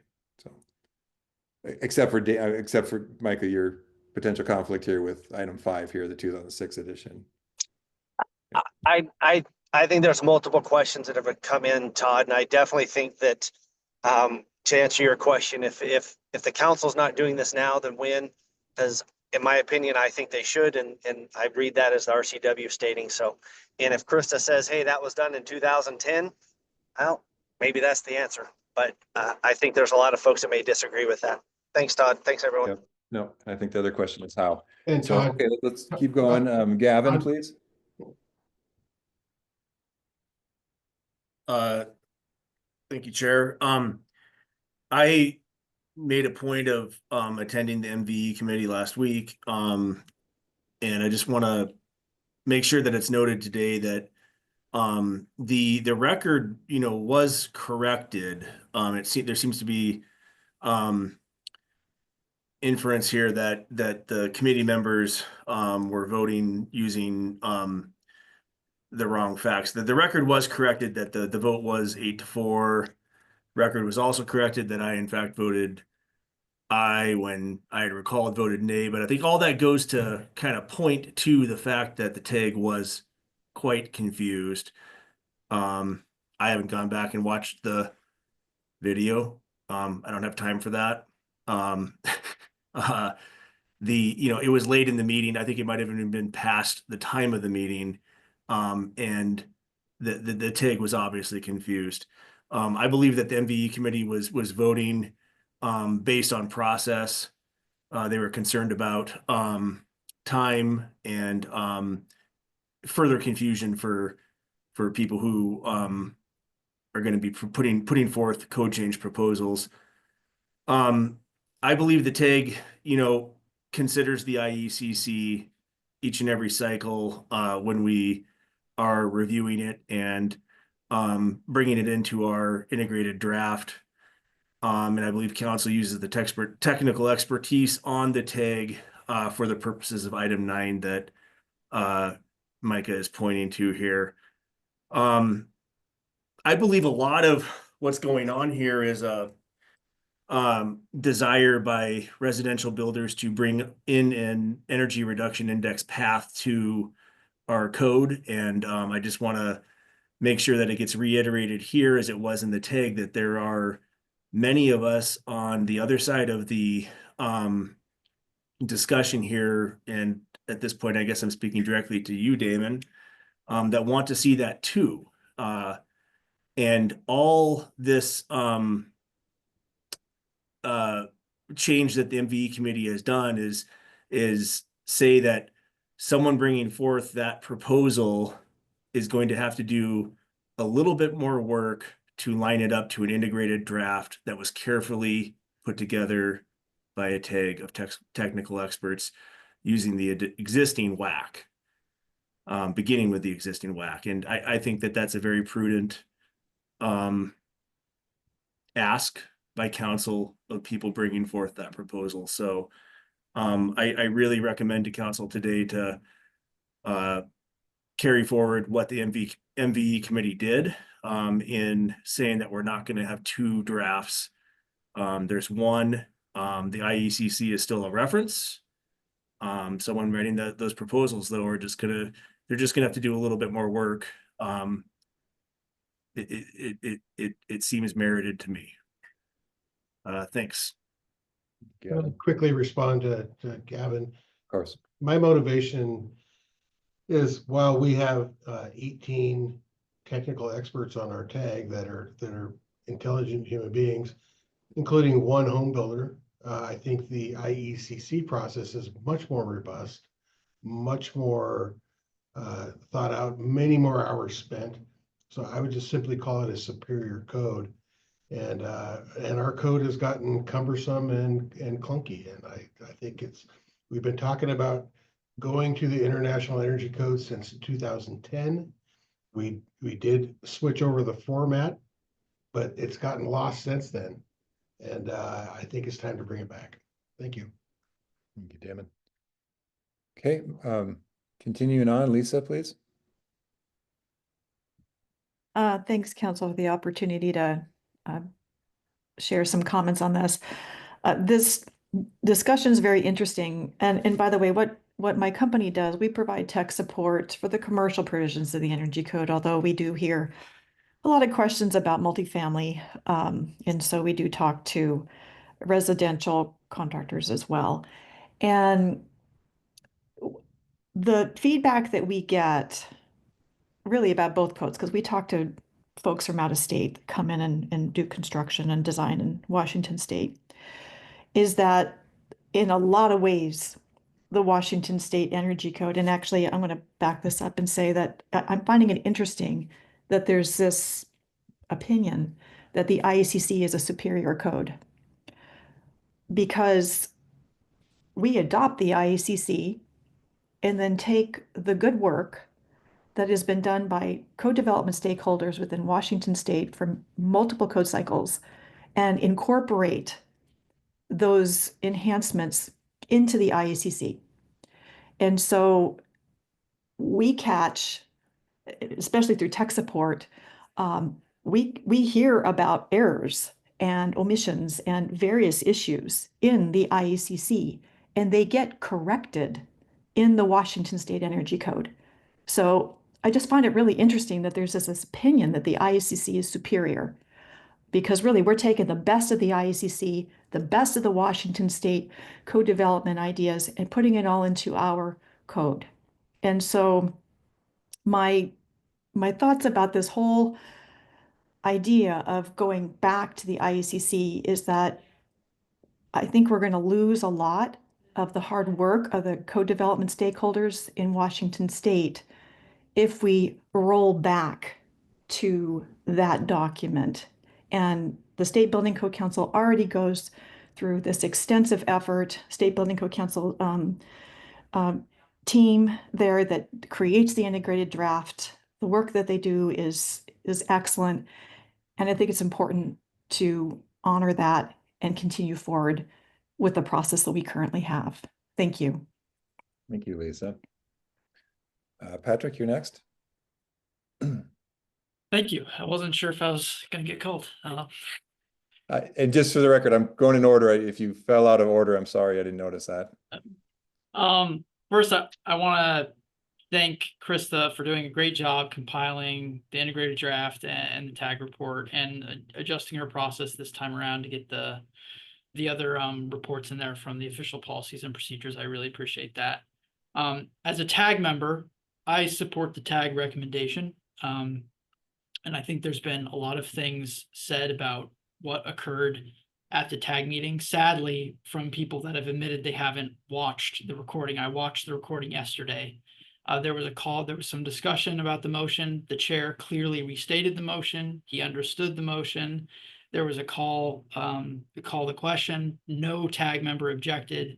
So if anyone misunderstood the motion or if there's any confusion, that would have been the time to continue the discussion. The discussion was not continued. It was voted. It passed. I find it very concerning. You know, the tag, we meet for long hours. We're dealing with complex things. We're all subject matter experts. There's complicated motions. To try to overturn something afterwards, particularly from folks that voted no by claiming that people didn't understand it, I think is disingenuous. I understand that there's been other issues and concerns that council members have with the process and timeline. But part of the history here, I think Greg pointed out, was we submit proposals to base the code on the ICC as code change proposals during the submittal window. And then in the commercial tag said they didn't want to consider it because the public didn't get to submit proposals based off of that. So then this time around, we say, okay, let's include it as an option in the integrated draft so that anyone can submit proposals to that. So everybody has an opportunity. And just like with the rest of the code, the tag doesn't do the work itself to bring the stringency up to where it needs to be. They rely on proposals from the public. So anyone will have an opportunity to submit to get the state code or the model code up to the stringency they think they need to meet the statute. But if you don't do that at the integrated draft process, we keep bringing up this statement of if not here, then when. The tag said they didn't want to do it as a proposal. There's now discussion to not do it as part of the integrated draft. And then the council before has refused to do it at the council level without the tag considering it. So it seems to me that those kinds of arguments, it ends up just making a procedural maze that's impossible for any stakeholder to navigate to get serious consideration of the ICC. As a representative of the residential construction industry, we're pushing for this because the 2024 IECC is going to be vastly easier to comply with over the 2021 state code. And on top of that, many builders have to comply with the ICC in order to get federal loans or other programs. And any state amendments can make that more complicated or jeopardize that. So they end up having to comply with two different codes that have very different requirements. So I think the tag on the record understood it. I support what the tag did. I support the tag recommendation. It might be a little bit of extra work, but if not here, then when? And I think doing this as an option for people to submit proposals gives everybody a chance to submit things that they think need to be done to incorporate the IECC into our process. Thank you. Patrick. We have 3 more hands. We're going to go to Ann, please. Anderson.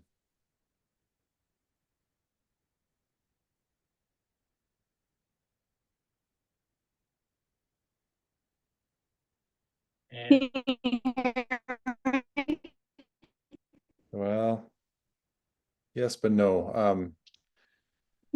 Try. And I don't say that you're unmuted. There you are. Can you hear me? Yep, now it's clear. No? Yes. Okay, thank you. Thank you for giving me the time.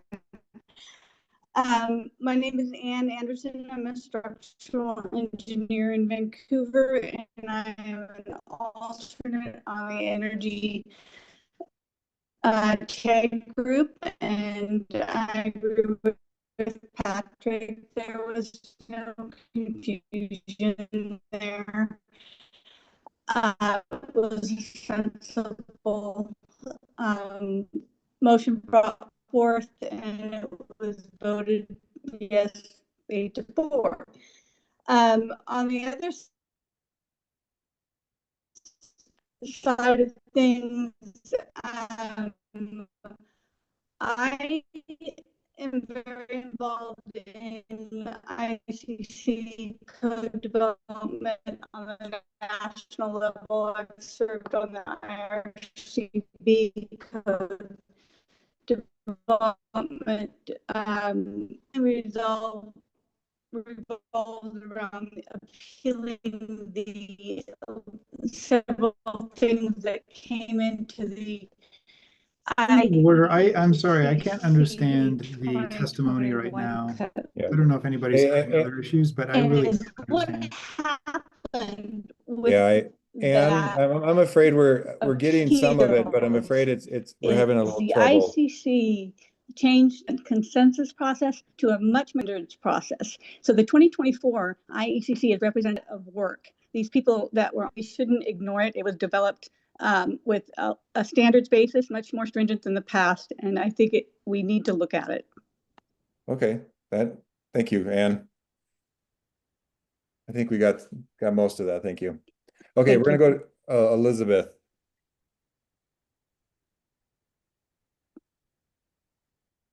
Elizabeth Torsky. as a alternate on the residential energy tag, I would also like to state that I take a little umbrage with the phrase that the tag was confused. If certain members were confused, that's fine for them to state so, but I was there, I sat through the hours of discussion, and there wasn't confusion.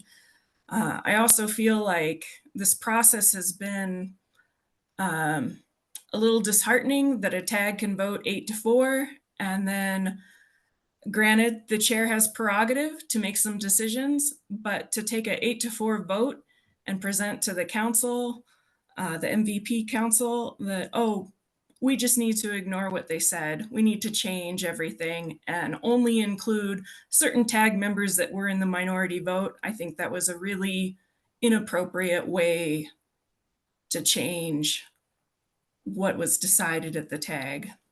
And I would urge the council to reconsider this report. Thank you. Okay, thank you, Elizabeth. Okay, let's close public comment on this. We have about 15 minutes left in the time, so we'll move to Katie. Hi, thanks. I was part of the MVP committee, and I did watch the video before the before that meeting, and I said that in the meeting, and I think I initially raised it because, you know, I understand the tag is the technical experts. We appreciate that work so much. But when I read this, and I actually have it pulled up right here, it's at 2 hours, 54 minutes, 55 seconds out of a 3-hour meeting. It says, okay, so the motion, this is according to the recording on YouTube. So I hope that's okay to read into the record here, but it says, okay, so the motion is to include by reference the entire 2024 IEC as an option in the integrated draft that is going to the rest of the rulemaking process. Then it gets cloudy and it's confusing because he says, so a yes vote would be to include that as a secondary option. But the first sentence to me means that it's actually included in the integrated draft. Now, I'm not saying that people didn't understand what they were voting on, but I do see that it is, I think it's murky. I read it before the MVPE, and I think that we have other considerations to make as MVPE members. So we looked at this and said, okay, there's 2 drafts being presented to us. We're going to accept the integrated draft because of the other considerations that Ben raised, like time, the resources of the staff, the resources of the tag itself, and the ease for, you know, actually the confusion that it might create to have 2 different drafts going forward. So I feel confident that the MVPE took the expertise of the tag and made the right choice with moving forward with the integrated draft and saying the ICC is still there for people to use to write into the integrated draft. So that would be my suggestion moving forward. Thanks. Thank you, Katie. Jay. I appreciate Katie's remarks. And to the concerns about what's being considered from the tag perspective versus the council's perspective, council's got responsibility for deciding things from a policy standpoint and a scheduling standpoint and a workload standpoint. And given what we have been discussing on a workload standpoint, I have some real concerns with considering 2 different independent versions of the code. So I think the committee recommendation is entirely appropriate from a schedule and a policy standpoint. Overall, I think the goal should be moving towards the international code, but this is not the cycle to do it. And I appreciate Katie's suggestion for saying if there are parts of the code that can get pulled in as code proposals or other ways, we should continue to try to synchronize. Thank you. Thank you, Jay. Damon. Thank you, Mr. Chair. Derek, you never weighed in on Micah's question as to whether number 9 is an ongoing process or only how it had to happen once. Well, I have a bingo card, Damon. It says Micah asks for Derek's opinion on things at SBCC meetings. It's my SBCC bingo card. Filled it out for this one. Todd, do you mind if I? No, please. Yeah, sorry, Mike. It's a joke. Yeah, I took a look at the 2010 or it was 2009 when this provision was added. To my eye, it pretty clearly, this is subsection 9. It clearly requires the SBCC to, well, manifestly requires, because these are the words, to evaluate and consider adoption of the IECC. If you've done that, then you did it. I don't see anything in the statute or any of the or in the legislative history I reviewed, which was the reports, the legislative reports, that would suggest that this is an ongoing obligation legally, or certainly an obligation that triggers every time there's a 3-year cycle. Seems to me that I don't know the history. I rely on Krista's recollection, but it seems to me if this has been done, you've met your obligation under the statute, and that's the end of the story. Okay, thank you. I'll make a quick comment. Thank you, Derek. You know, if just on that note there, it doesn't contemplate a basis either. I'm not sure what the context was, but it seems to me like this could have been also interpreted as complete overwrite and not necessarily. Well, Todd, I'm sorry, I'm going to interrupt for a second. I can tell you a little bit of the context. It looks like there was testimony during the consideration of the bill, and incidentally, this was the bill that created the requirement of the 70% reduction, that the IECC be used as the basis for it. And what the legislature did, instead of actually affirmatively requiring it, it appears, is put it into the SBC's hands to say, hey, give this a thought. As it says, evaluate and consider. It does not require any action be taken other than considering. Is that on the right path? Okay, thank you. My comment was, thank you, everyone. I knew what my vote was for, and it wasn't to challenge the merits of the tag. And I did study it, and reinforcing what I think Katie and Jay were saying. We also have statutory requirements to adopt, amend, and implement the code by certain dates, and so that was weighed heavily. Now, I do think there's just a more appropriate forum for this consideration. So I hope we focus on the action today. We need to open this window, and then I hope there's further action, whether it's today or in the future, near future, to establish a pathway. It's like any task, you'd have to put a roadmap in, you have to put a work plan in place. And I have not seen that work plan yet of how this is achievable and what was proposed. I'm not saying we couldn't do it. But I don't know that it necessarily should be in the tag process. I think the tag process is very clear to consider petitions, external petitions, and make recommendations to the council. And then the council and or the standing committee can make further requests for subject matter expert input on a topic such like this. But to date, that hasn't been requested by the tag. I do believe it should be, but that's a separate process and the consideration to accept this report today. So, Chell, go ahead, please. Yeah, thanks.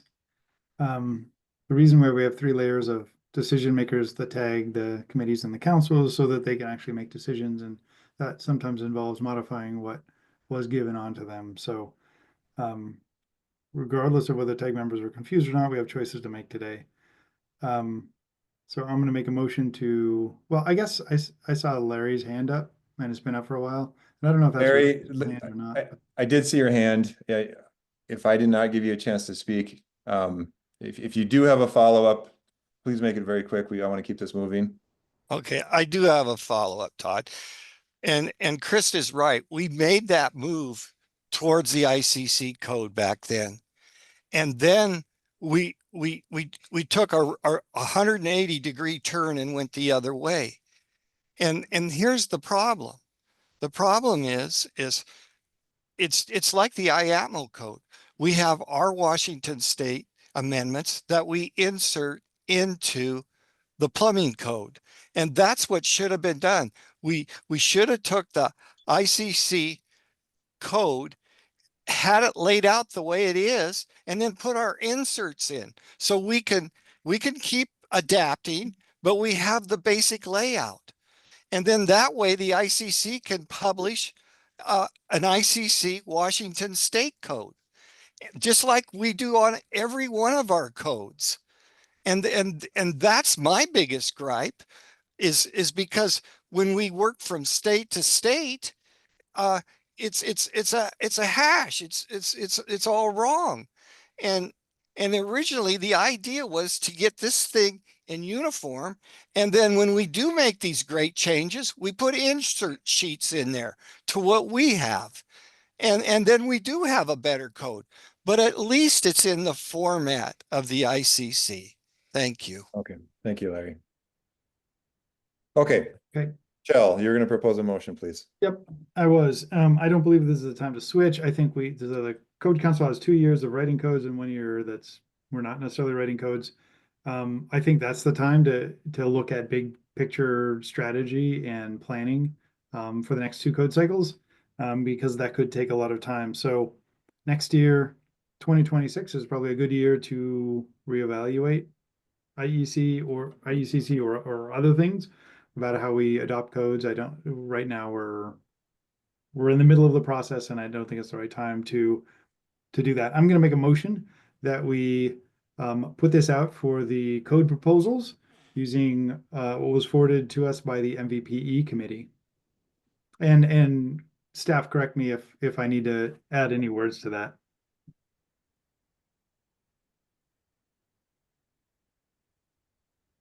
Like if I need to put out a time frame or something like that.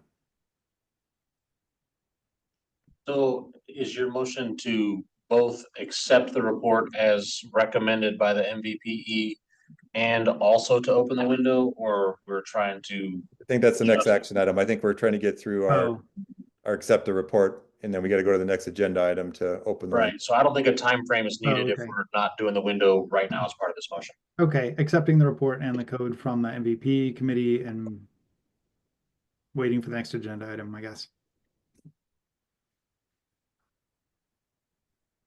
Okay, so the motion is to accept the report with the recommendation by the MVPE that the integrated draft focuses on the existing Washington code. I'll second. Second. Okay, I'm gonna go with Chell and Roger second. Any other deliberation on this? Go ahead, Tom. Yeah, I just got a question. It is related. We talked about, if we did this, then we would figure out the time to start the discussion on how we integrate these things in a more global sense. Would it be appropriate to, as a part of this, suggest that we set up a committee to start working on that, or what would that process look like? Tom, maybe we can start simpler. Can we just propose to put it on the executive committee agenda in 2 weeks to discuss? Yeah, that'd work. I just want to get started on it. I think the message is loud and clear, and action does need to be taken, but maybe not in this action, if that's okay. Unless you're proposing it. I mean, of course, you're free to amend. No, that's fine. My intent's just to not let this go to sleep forever. Yep. I think that's clear. All right, Damon. In regards to the motion, and with a lack of written minutes from the MVPE committee, I'm uncertain how the report was modified.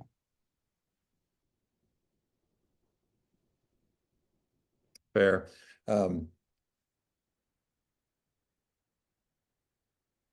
Is there a section in the report that we actually need to look at and strike out? That's a fair question.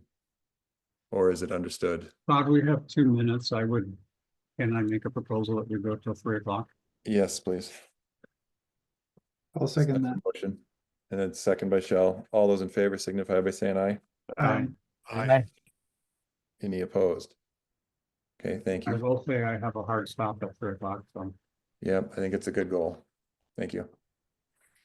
Okay, Chell, you had your hand up, but we're currently, the question from Damon is, does the report need to be modified and or amended perhaps?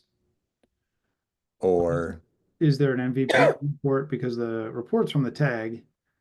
The MVPE did not send a report. Did it? No, well, not that I've found. So just the motion that I made at the MVP committee was to forward to the council the integrated draft that the tag worked on, but not include the 2024 IECC as an option to be to accept code change proposals on. Paraphrasing. Yeah, that's somewhat dilatory. We need to have a firm motion here. There was a firm motion made, and it was made in the MVPE, and it was very similar to what I just said, Damon. We can make a different motion today. Maybe I should make a different motion, I guess. Maybe the motion is to include I guess I don't know. I find what you're saying to be dilatory, and I am not sure what I'm supposed to do with that. Maybe does the chair understand the motion? As the second, can we just change it to cross out the second paragraph? So we are accepting the minutes as presented from the tag. It's a tag report, but we are just crossing out the second paragraph. I believe that does what we have been talking about.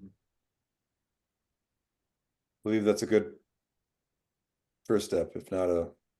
We're not changing the report, but I know there was a question, but what we are accepting at the meeting today is this report with that one paragraph. As amended. Is that better, Damon? Yeah, that's the motion. I just wanted clarity. Yeah, I think that does help. I'm glad you raised that. Thank you. Chell, does it capture your motion? Sure. The motion, I guess, is the motion only on the tag report at this point, or only on the MVP? We're accepting the report, and then we can say accept the report as amended, because that captures the context of our. Yep. That's understood in the motion. Okay. Roger. Yes. Okay. That's a thumbs up. Okay, any other deliberation? Okay, it's been moved in a second to accept the Energy Code Residential tag report as amended on the screen. Do we have a split vote? Do we need to go to roll? Let's do roll quickly, please. Jay Arnold, Yes. Shell Anderson, Yes. Justin Borgo, Aye. Damon Doyle, Nay. Tom Handy,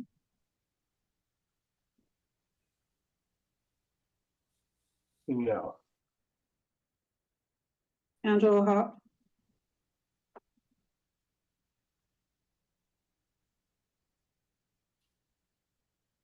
Angela,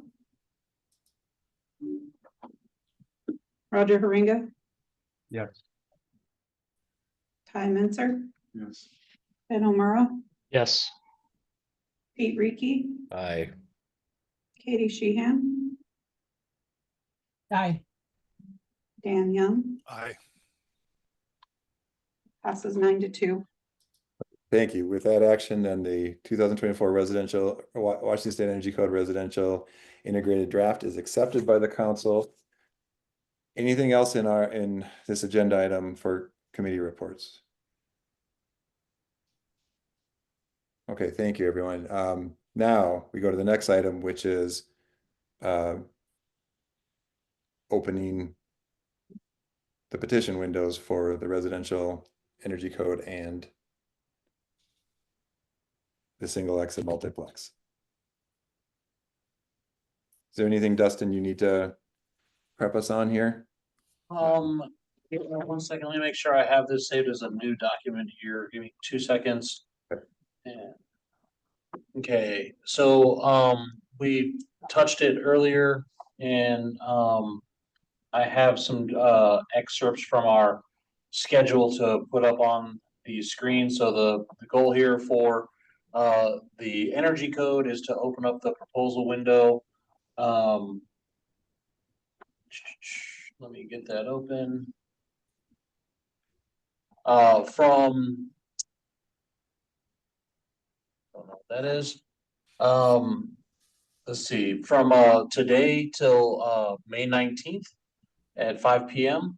And then also, so if we do we want to do it separate for the energy code and the ad hoc tag, or do we want to put them both on screen and take them as one Put them topic? both up and see if anyone has opposition to that. So I've got from both of the proposal windows are from today, March 21st to May 19th for both of those proposal windows. And the big difference between the two processes is that the ad hoc tag intends to get rolling on discussion before that window closes. So the motion could be to open both windows and the petition or the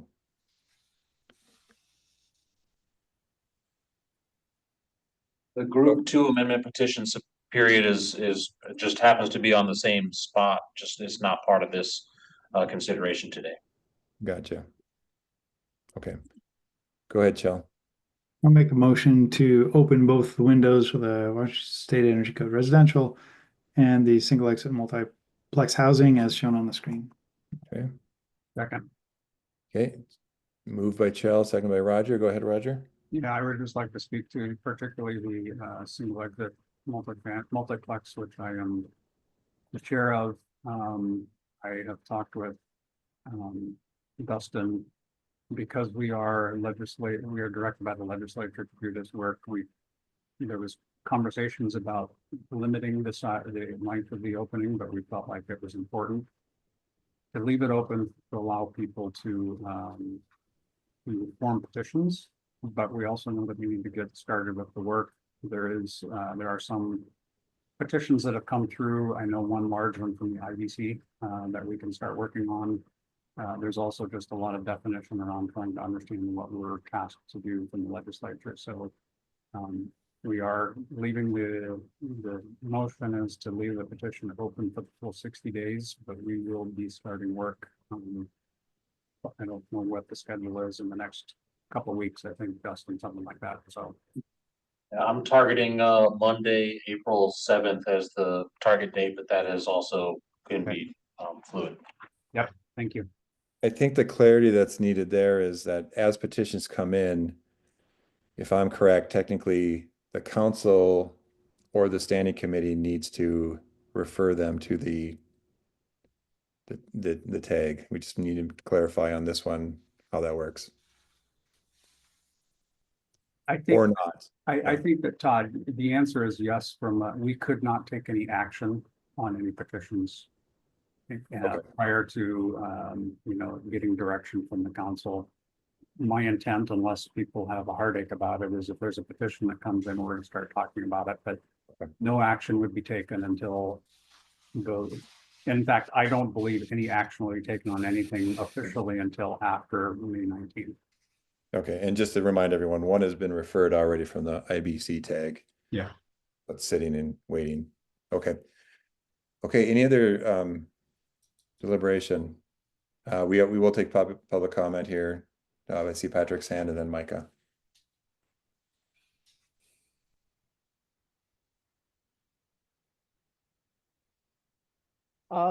Thank you. For the record, this is Patrick Hanks with BIW. First, I just request that you put out public notice ASAP that these windows have opened up. That has not been done consistently with recent submittal windows. And then because there's going to be about 4 different active submittal windows opened up, if you can create a page on the website that lists all the active submittal windows. I know you have the two of them up on the main page right now, but I think you could also put a page up under the rulemaking section that lists all your active rulemaking and have a new section for the active submittal windows, just that people can keep it straight. Thank you. Thank you, Patrick. And Micah.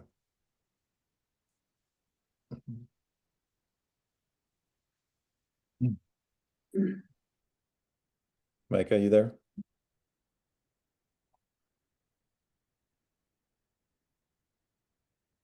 He hasn't thought of his question for Dirk yet.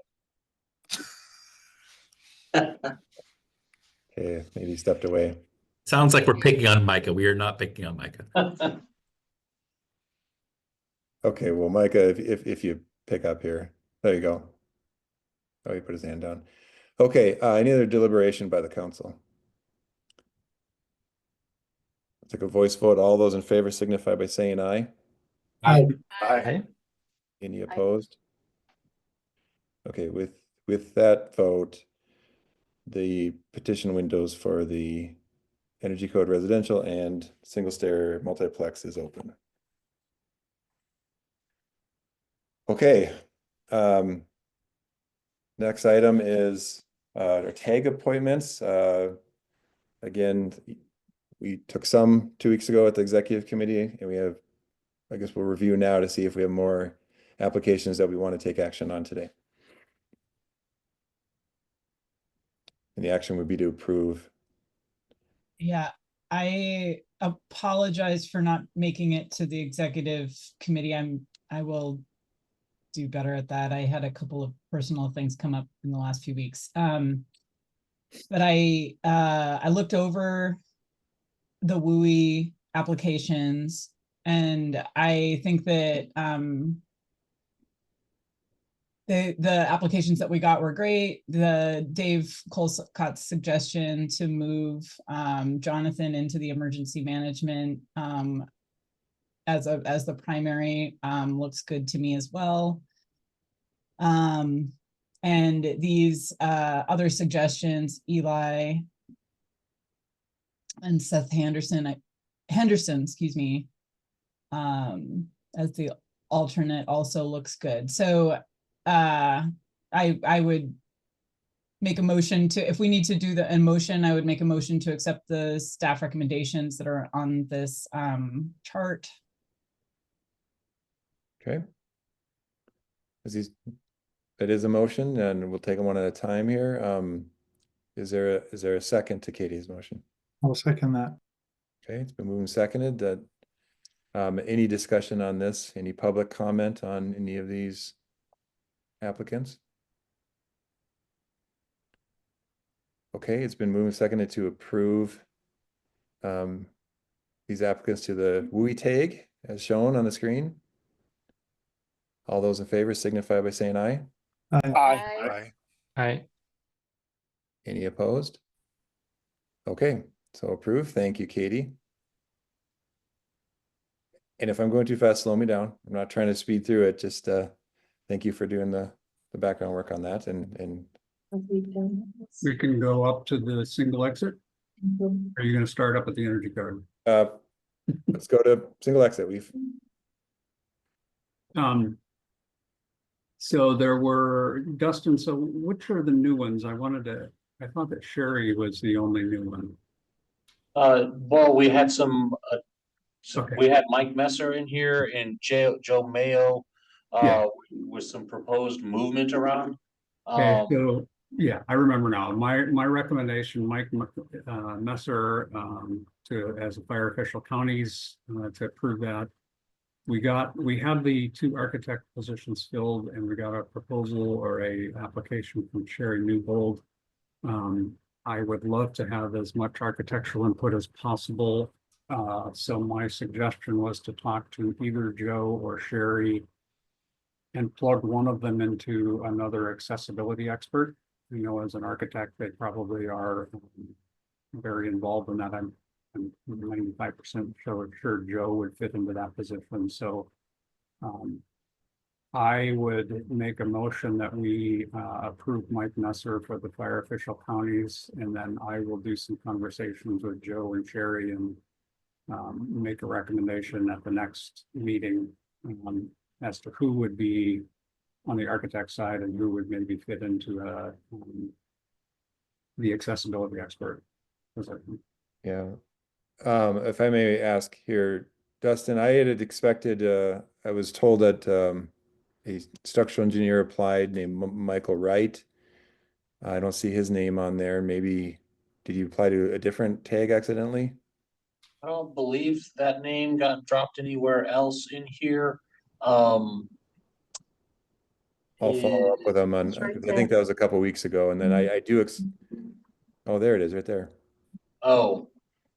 So I guess we emailed him out to confirm exactly which seat in his resume status. Sorry, I missed that note there. Okay, But we didn't, I would have to see if we have heard back from him. Yeah, that's in the movie. okay, I'll help follow up. We can, but that would have not been in the WUI. That would have been for the structure on the single exit, but we can consider that an executive, it sounds like. So my suggestion today, Todd, is let's go ahead and approve Mike, and then I will work with the two architects to kind of figure out where they can fit. I'd love to have input from both of them. I'm sure that they would both, or all three architects would be very beneficial. So, Okay. and then if there's a structural engineer, that would be awesome. I know that's his position he's looking for, and then I know two other people that we're going to apply for the low income, and Okay. and I'll just leave it there. Okay. So that's been moved. Was there a second? I don't remember. No I'll second. second that. Okay, Dan, second. That's been moved and seconded that Mike Messer fill the role of fire official of counties. All those in favor signify by saying aye. Aye. Any opposed? Okay. Mike Messer is approved. Thank you, Mike. And do we have more? Oh, we do. Okay. We have the state residential energy code, and there's a couple more for the existing group 1 tags. Okay. Joe? Yeah, I looked at this and they all seem like perfectly fine alternates. Okay. Um, Some familiar names okay. there.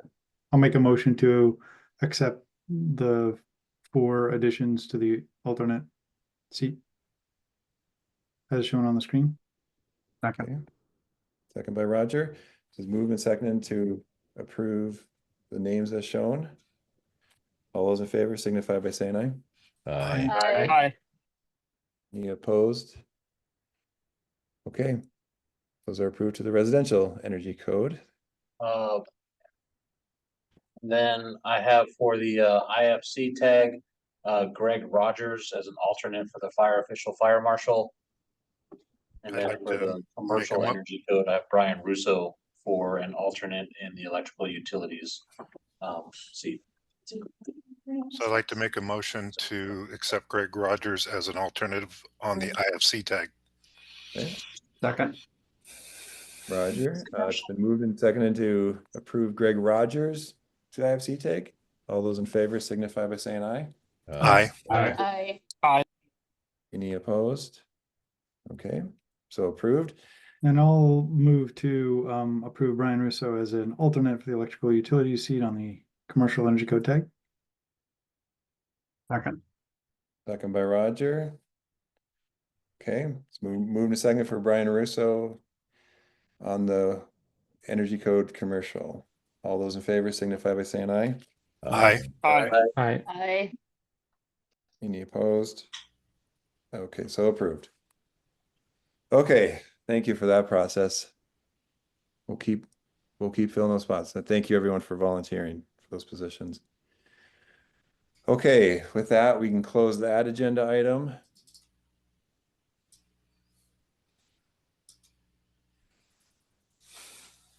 And I think we're on to other business, if I remember.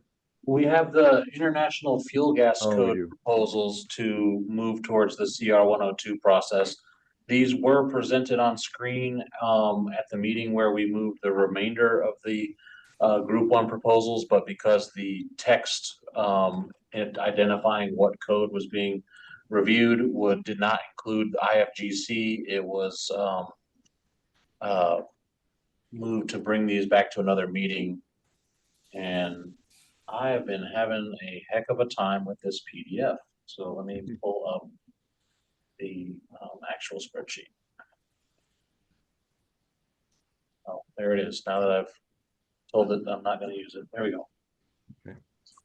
So with these, the bulk of these proposals, I guess 4 of them out of the 6 did not make it past the tag. And we have 2 proposals moving forward to move towards the CR 102. Okay, everyone remember this? Ben, any other comments? Yeah, go ahead.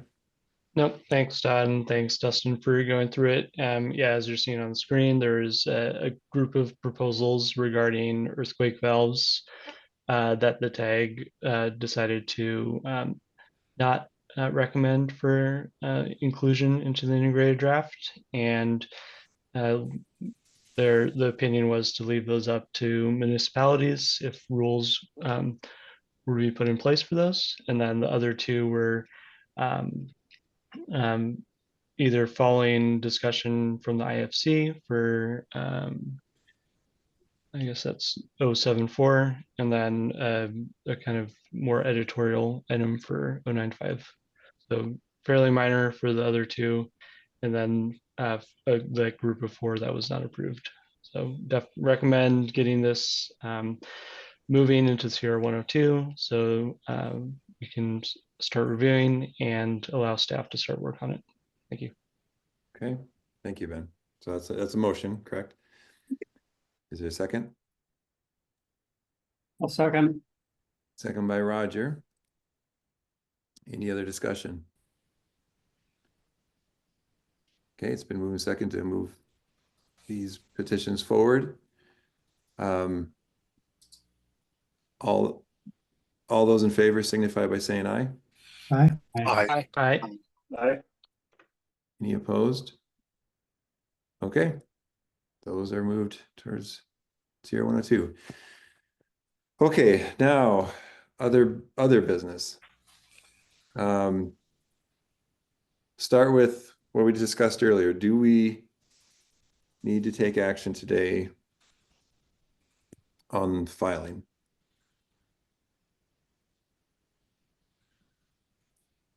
Do you have a recommendation? Dustin or others, how we would do that? I'm pulling up the documents that we have out there. That's not the correct one. Give me one moment here.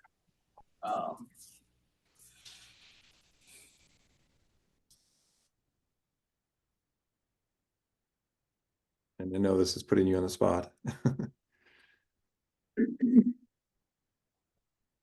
All right, so on what I have pulled up here for you are filings for emergency rule. I have on the left the very first one, which doesn't have the OTS document on it. Give me one more second to pull that up here.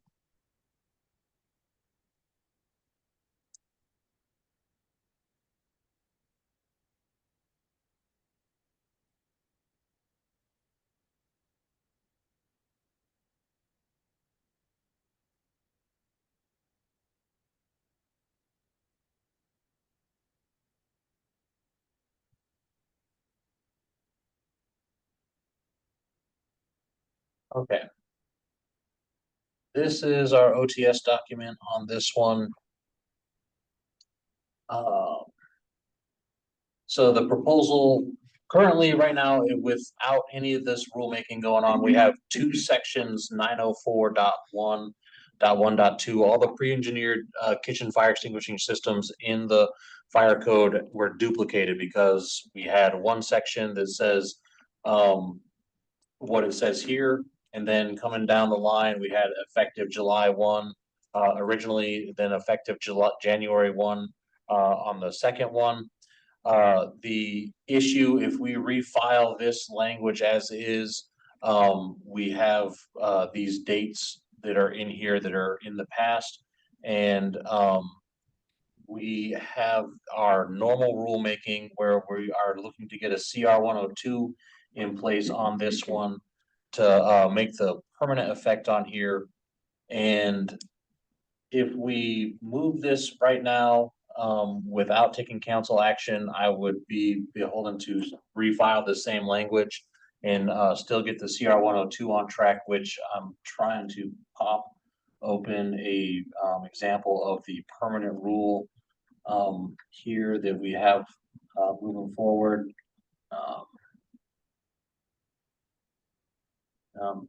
I'm just struggling a little bit to make sure I have all these in here, and I'm just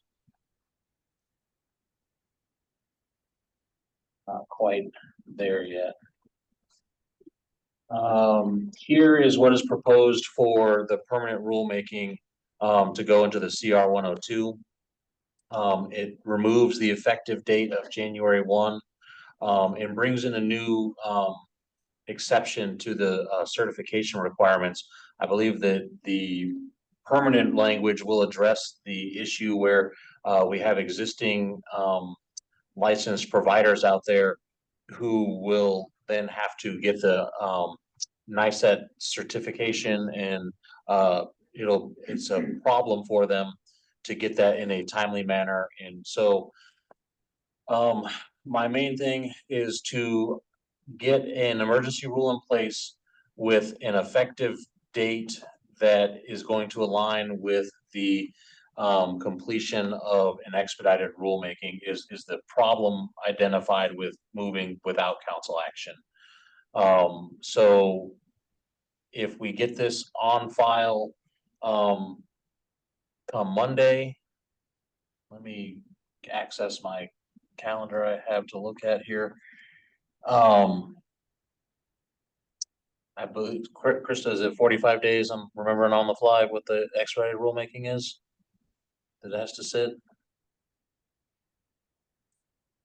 I think so. Okay. It's 45 or 60. Okay. So if we file this as soon as possible, it gets published in the Register April 23rd, and then moves out 45 days, I do believe, till we can file the CR 103P on this one to bring permanent effect. So we're looking at June. Wait, I'm sorry. I'm going to jump in for a second. What do you call it? Point of order or something like that? Is this emergency rulemaking or expedited rulemaking? We've got both of it in play here. So we need a permanent effect eventually. Right now, we have emergency rules that were filed and lapsed without refiling the emergency rule. So we need to refile an emergency rule and also refile the expedited CR 105 document to get us back on the track to having that permanent effect.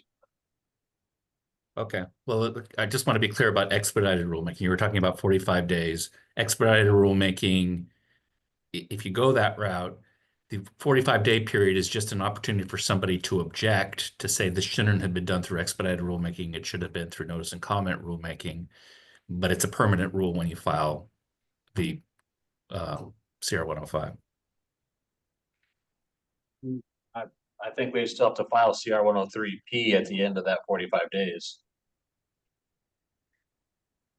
Well, I'd need to take a closer look at that. I'm sorry, all. I need to take a closer look at actually what you're doing here in order to confirm that that's true. I'll defer to you on this. I just want to make sure you understand that the 45 days is not a temporary period of time for expedited ruling.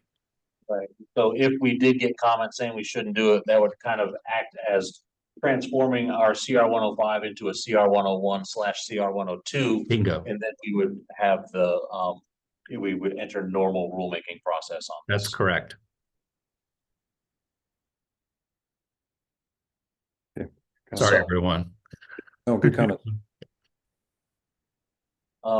As far as having a specific date tied down without sitting here counting days on the calendar, because my brain doesn't do math across months very well. I don't have a specific the language you see on the top here is what needs to go into the CR 105 and be moved out. The CR 103E is the one that's in question as far as having the an accurate date on there to align with the expedited rulemaking, so that we have the temporary effect not bringing confusion out there for folks. Like honestly, talking about it here on the fly, I'm introducing confusion to my own thought process. It's okay. I think we, well, can you help us with the action that the council needs to take here? So Krista has given me the date certain. It'd be May 5th would be if we get this on file, May 5th is when we can file the permanent rule on that one. So the motion that I'm looking for is to file emergency rule that instead of saying January 1, 2025, says May 5, 2025. And that will get the temporary effect to run through until the end of our anticipated expedited cycle.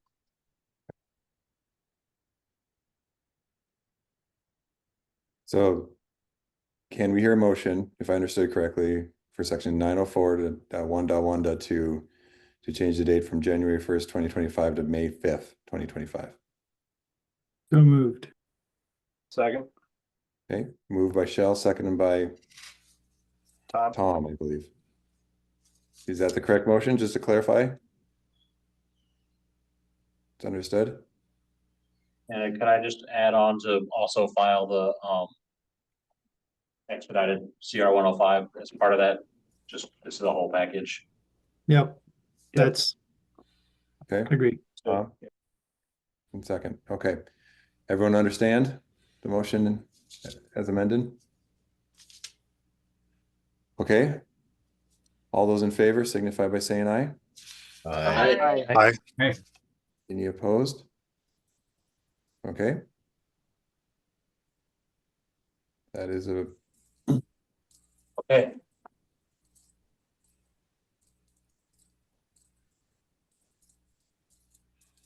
Anything else?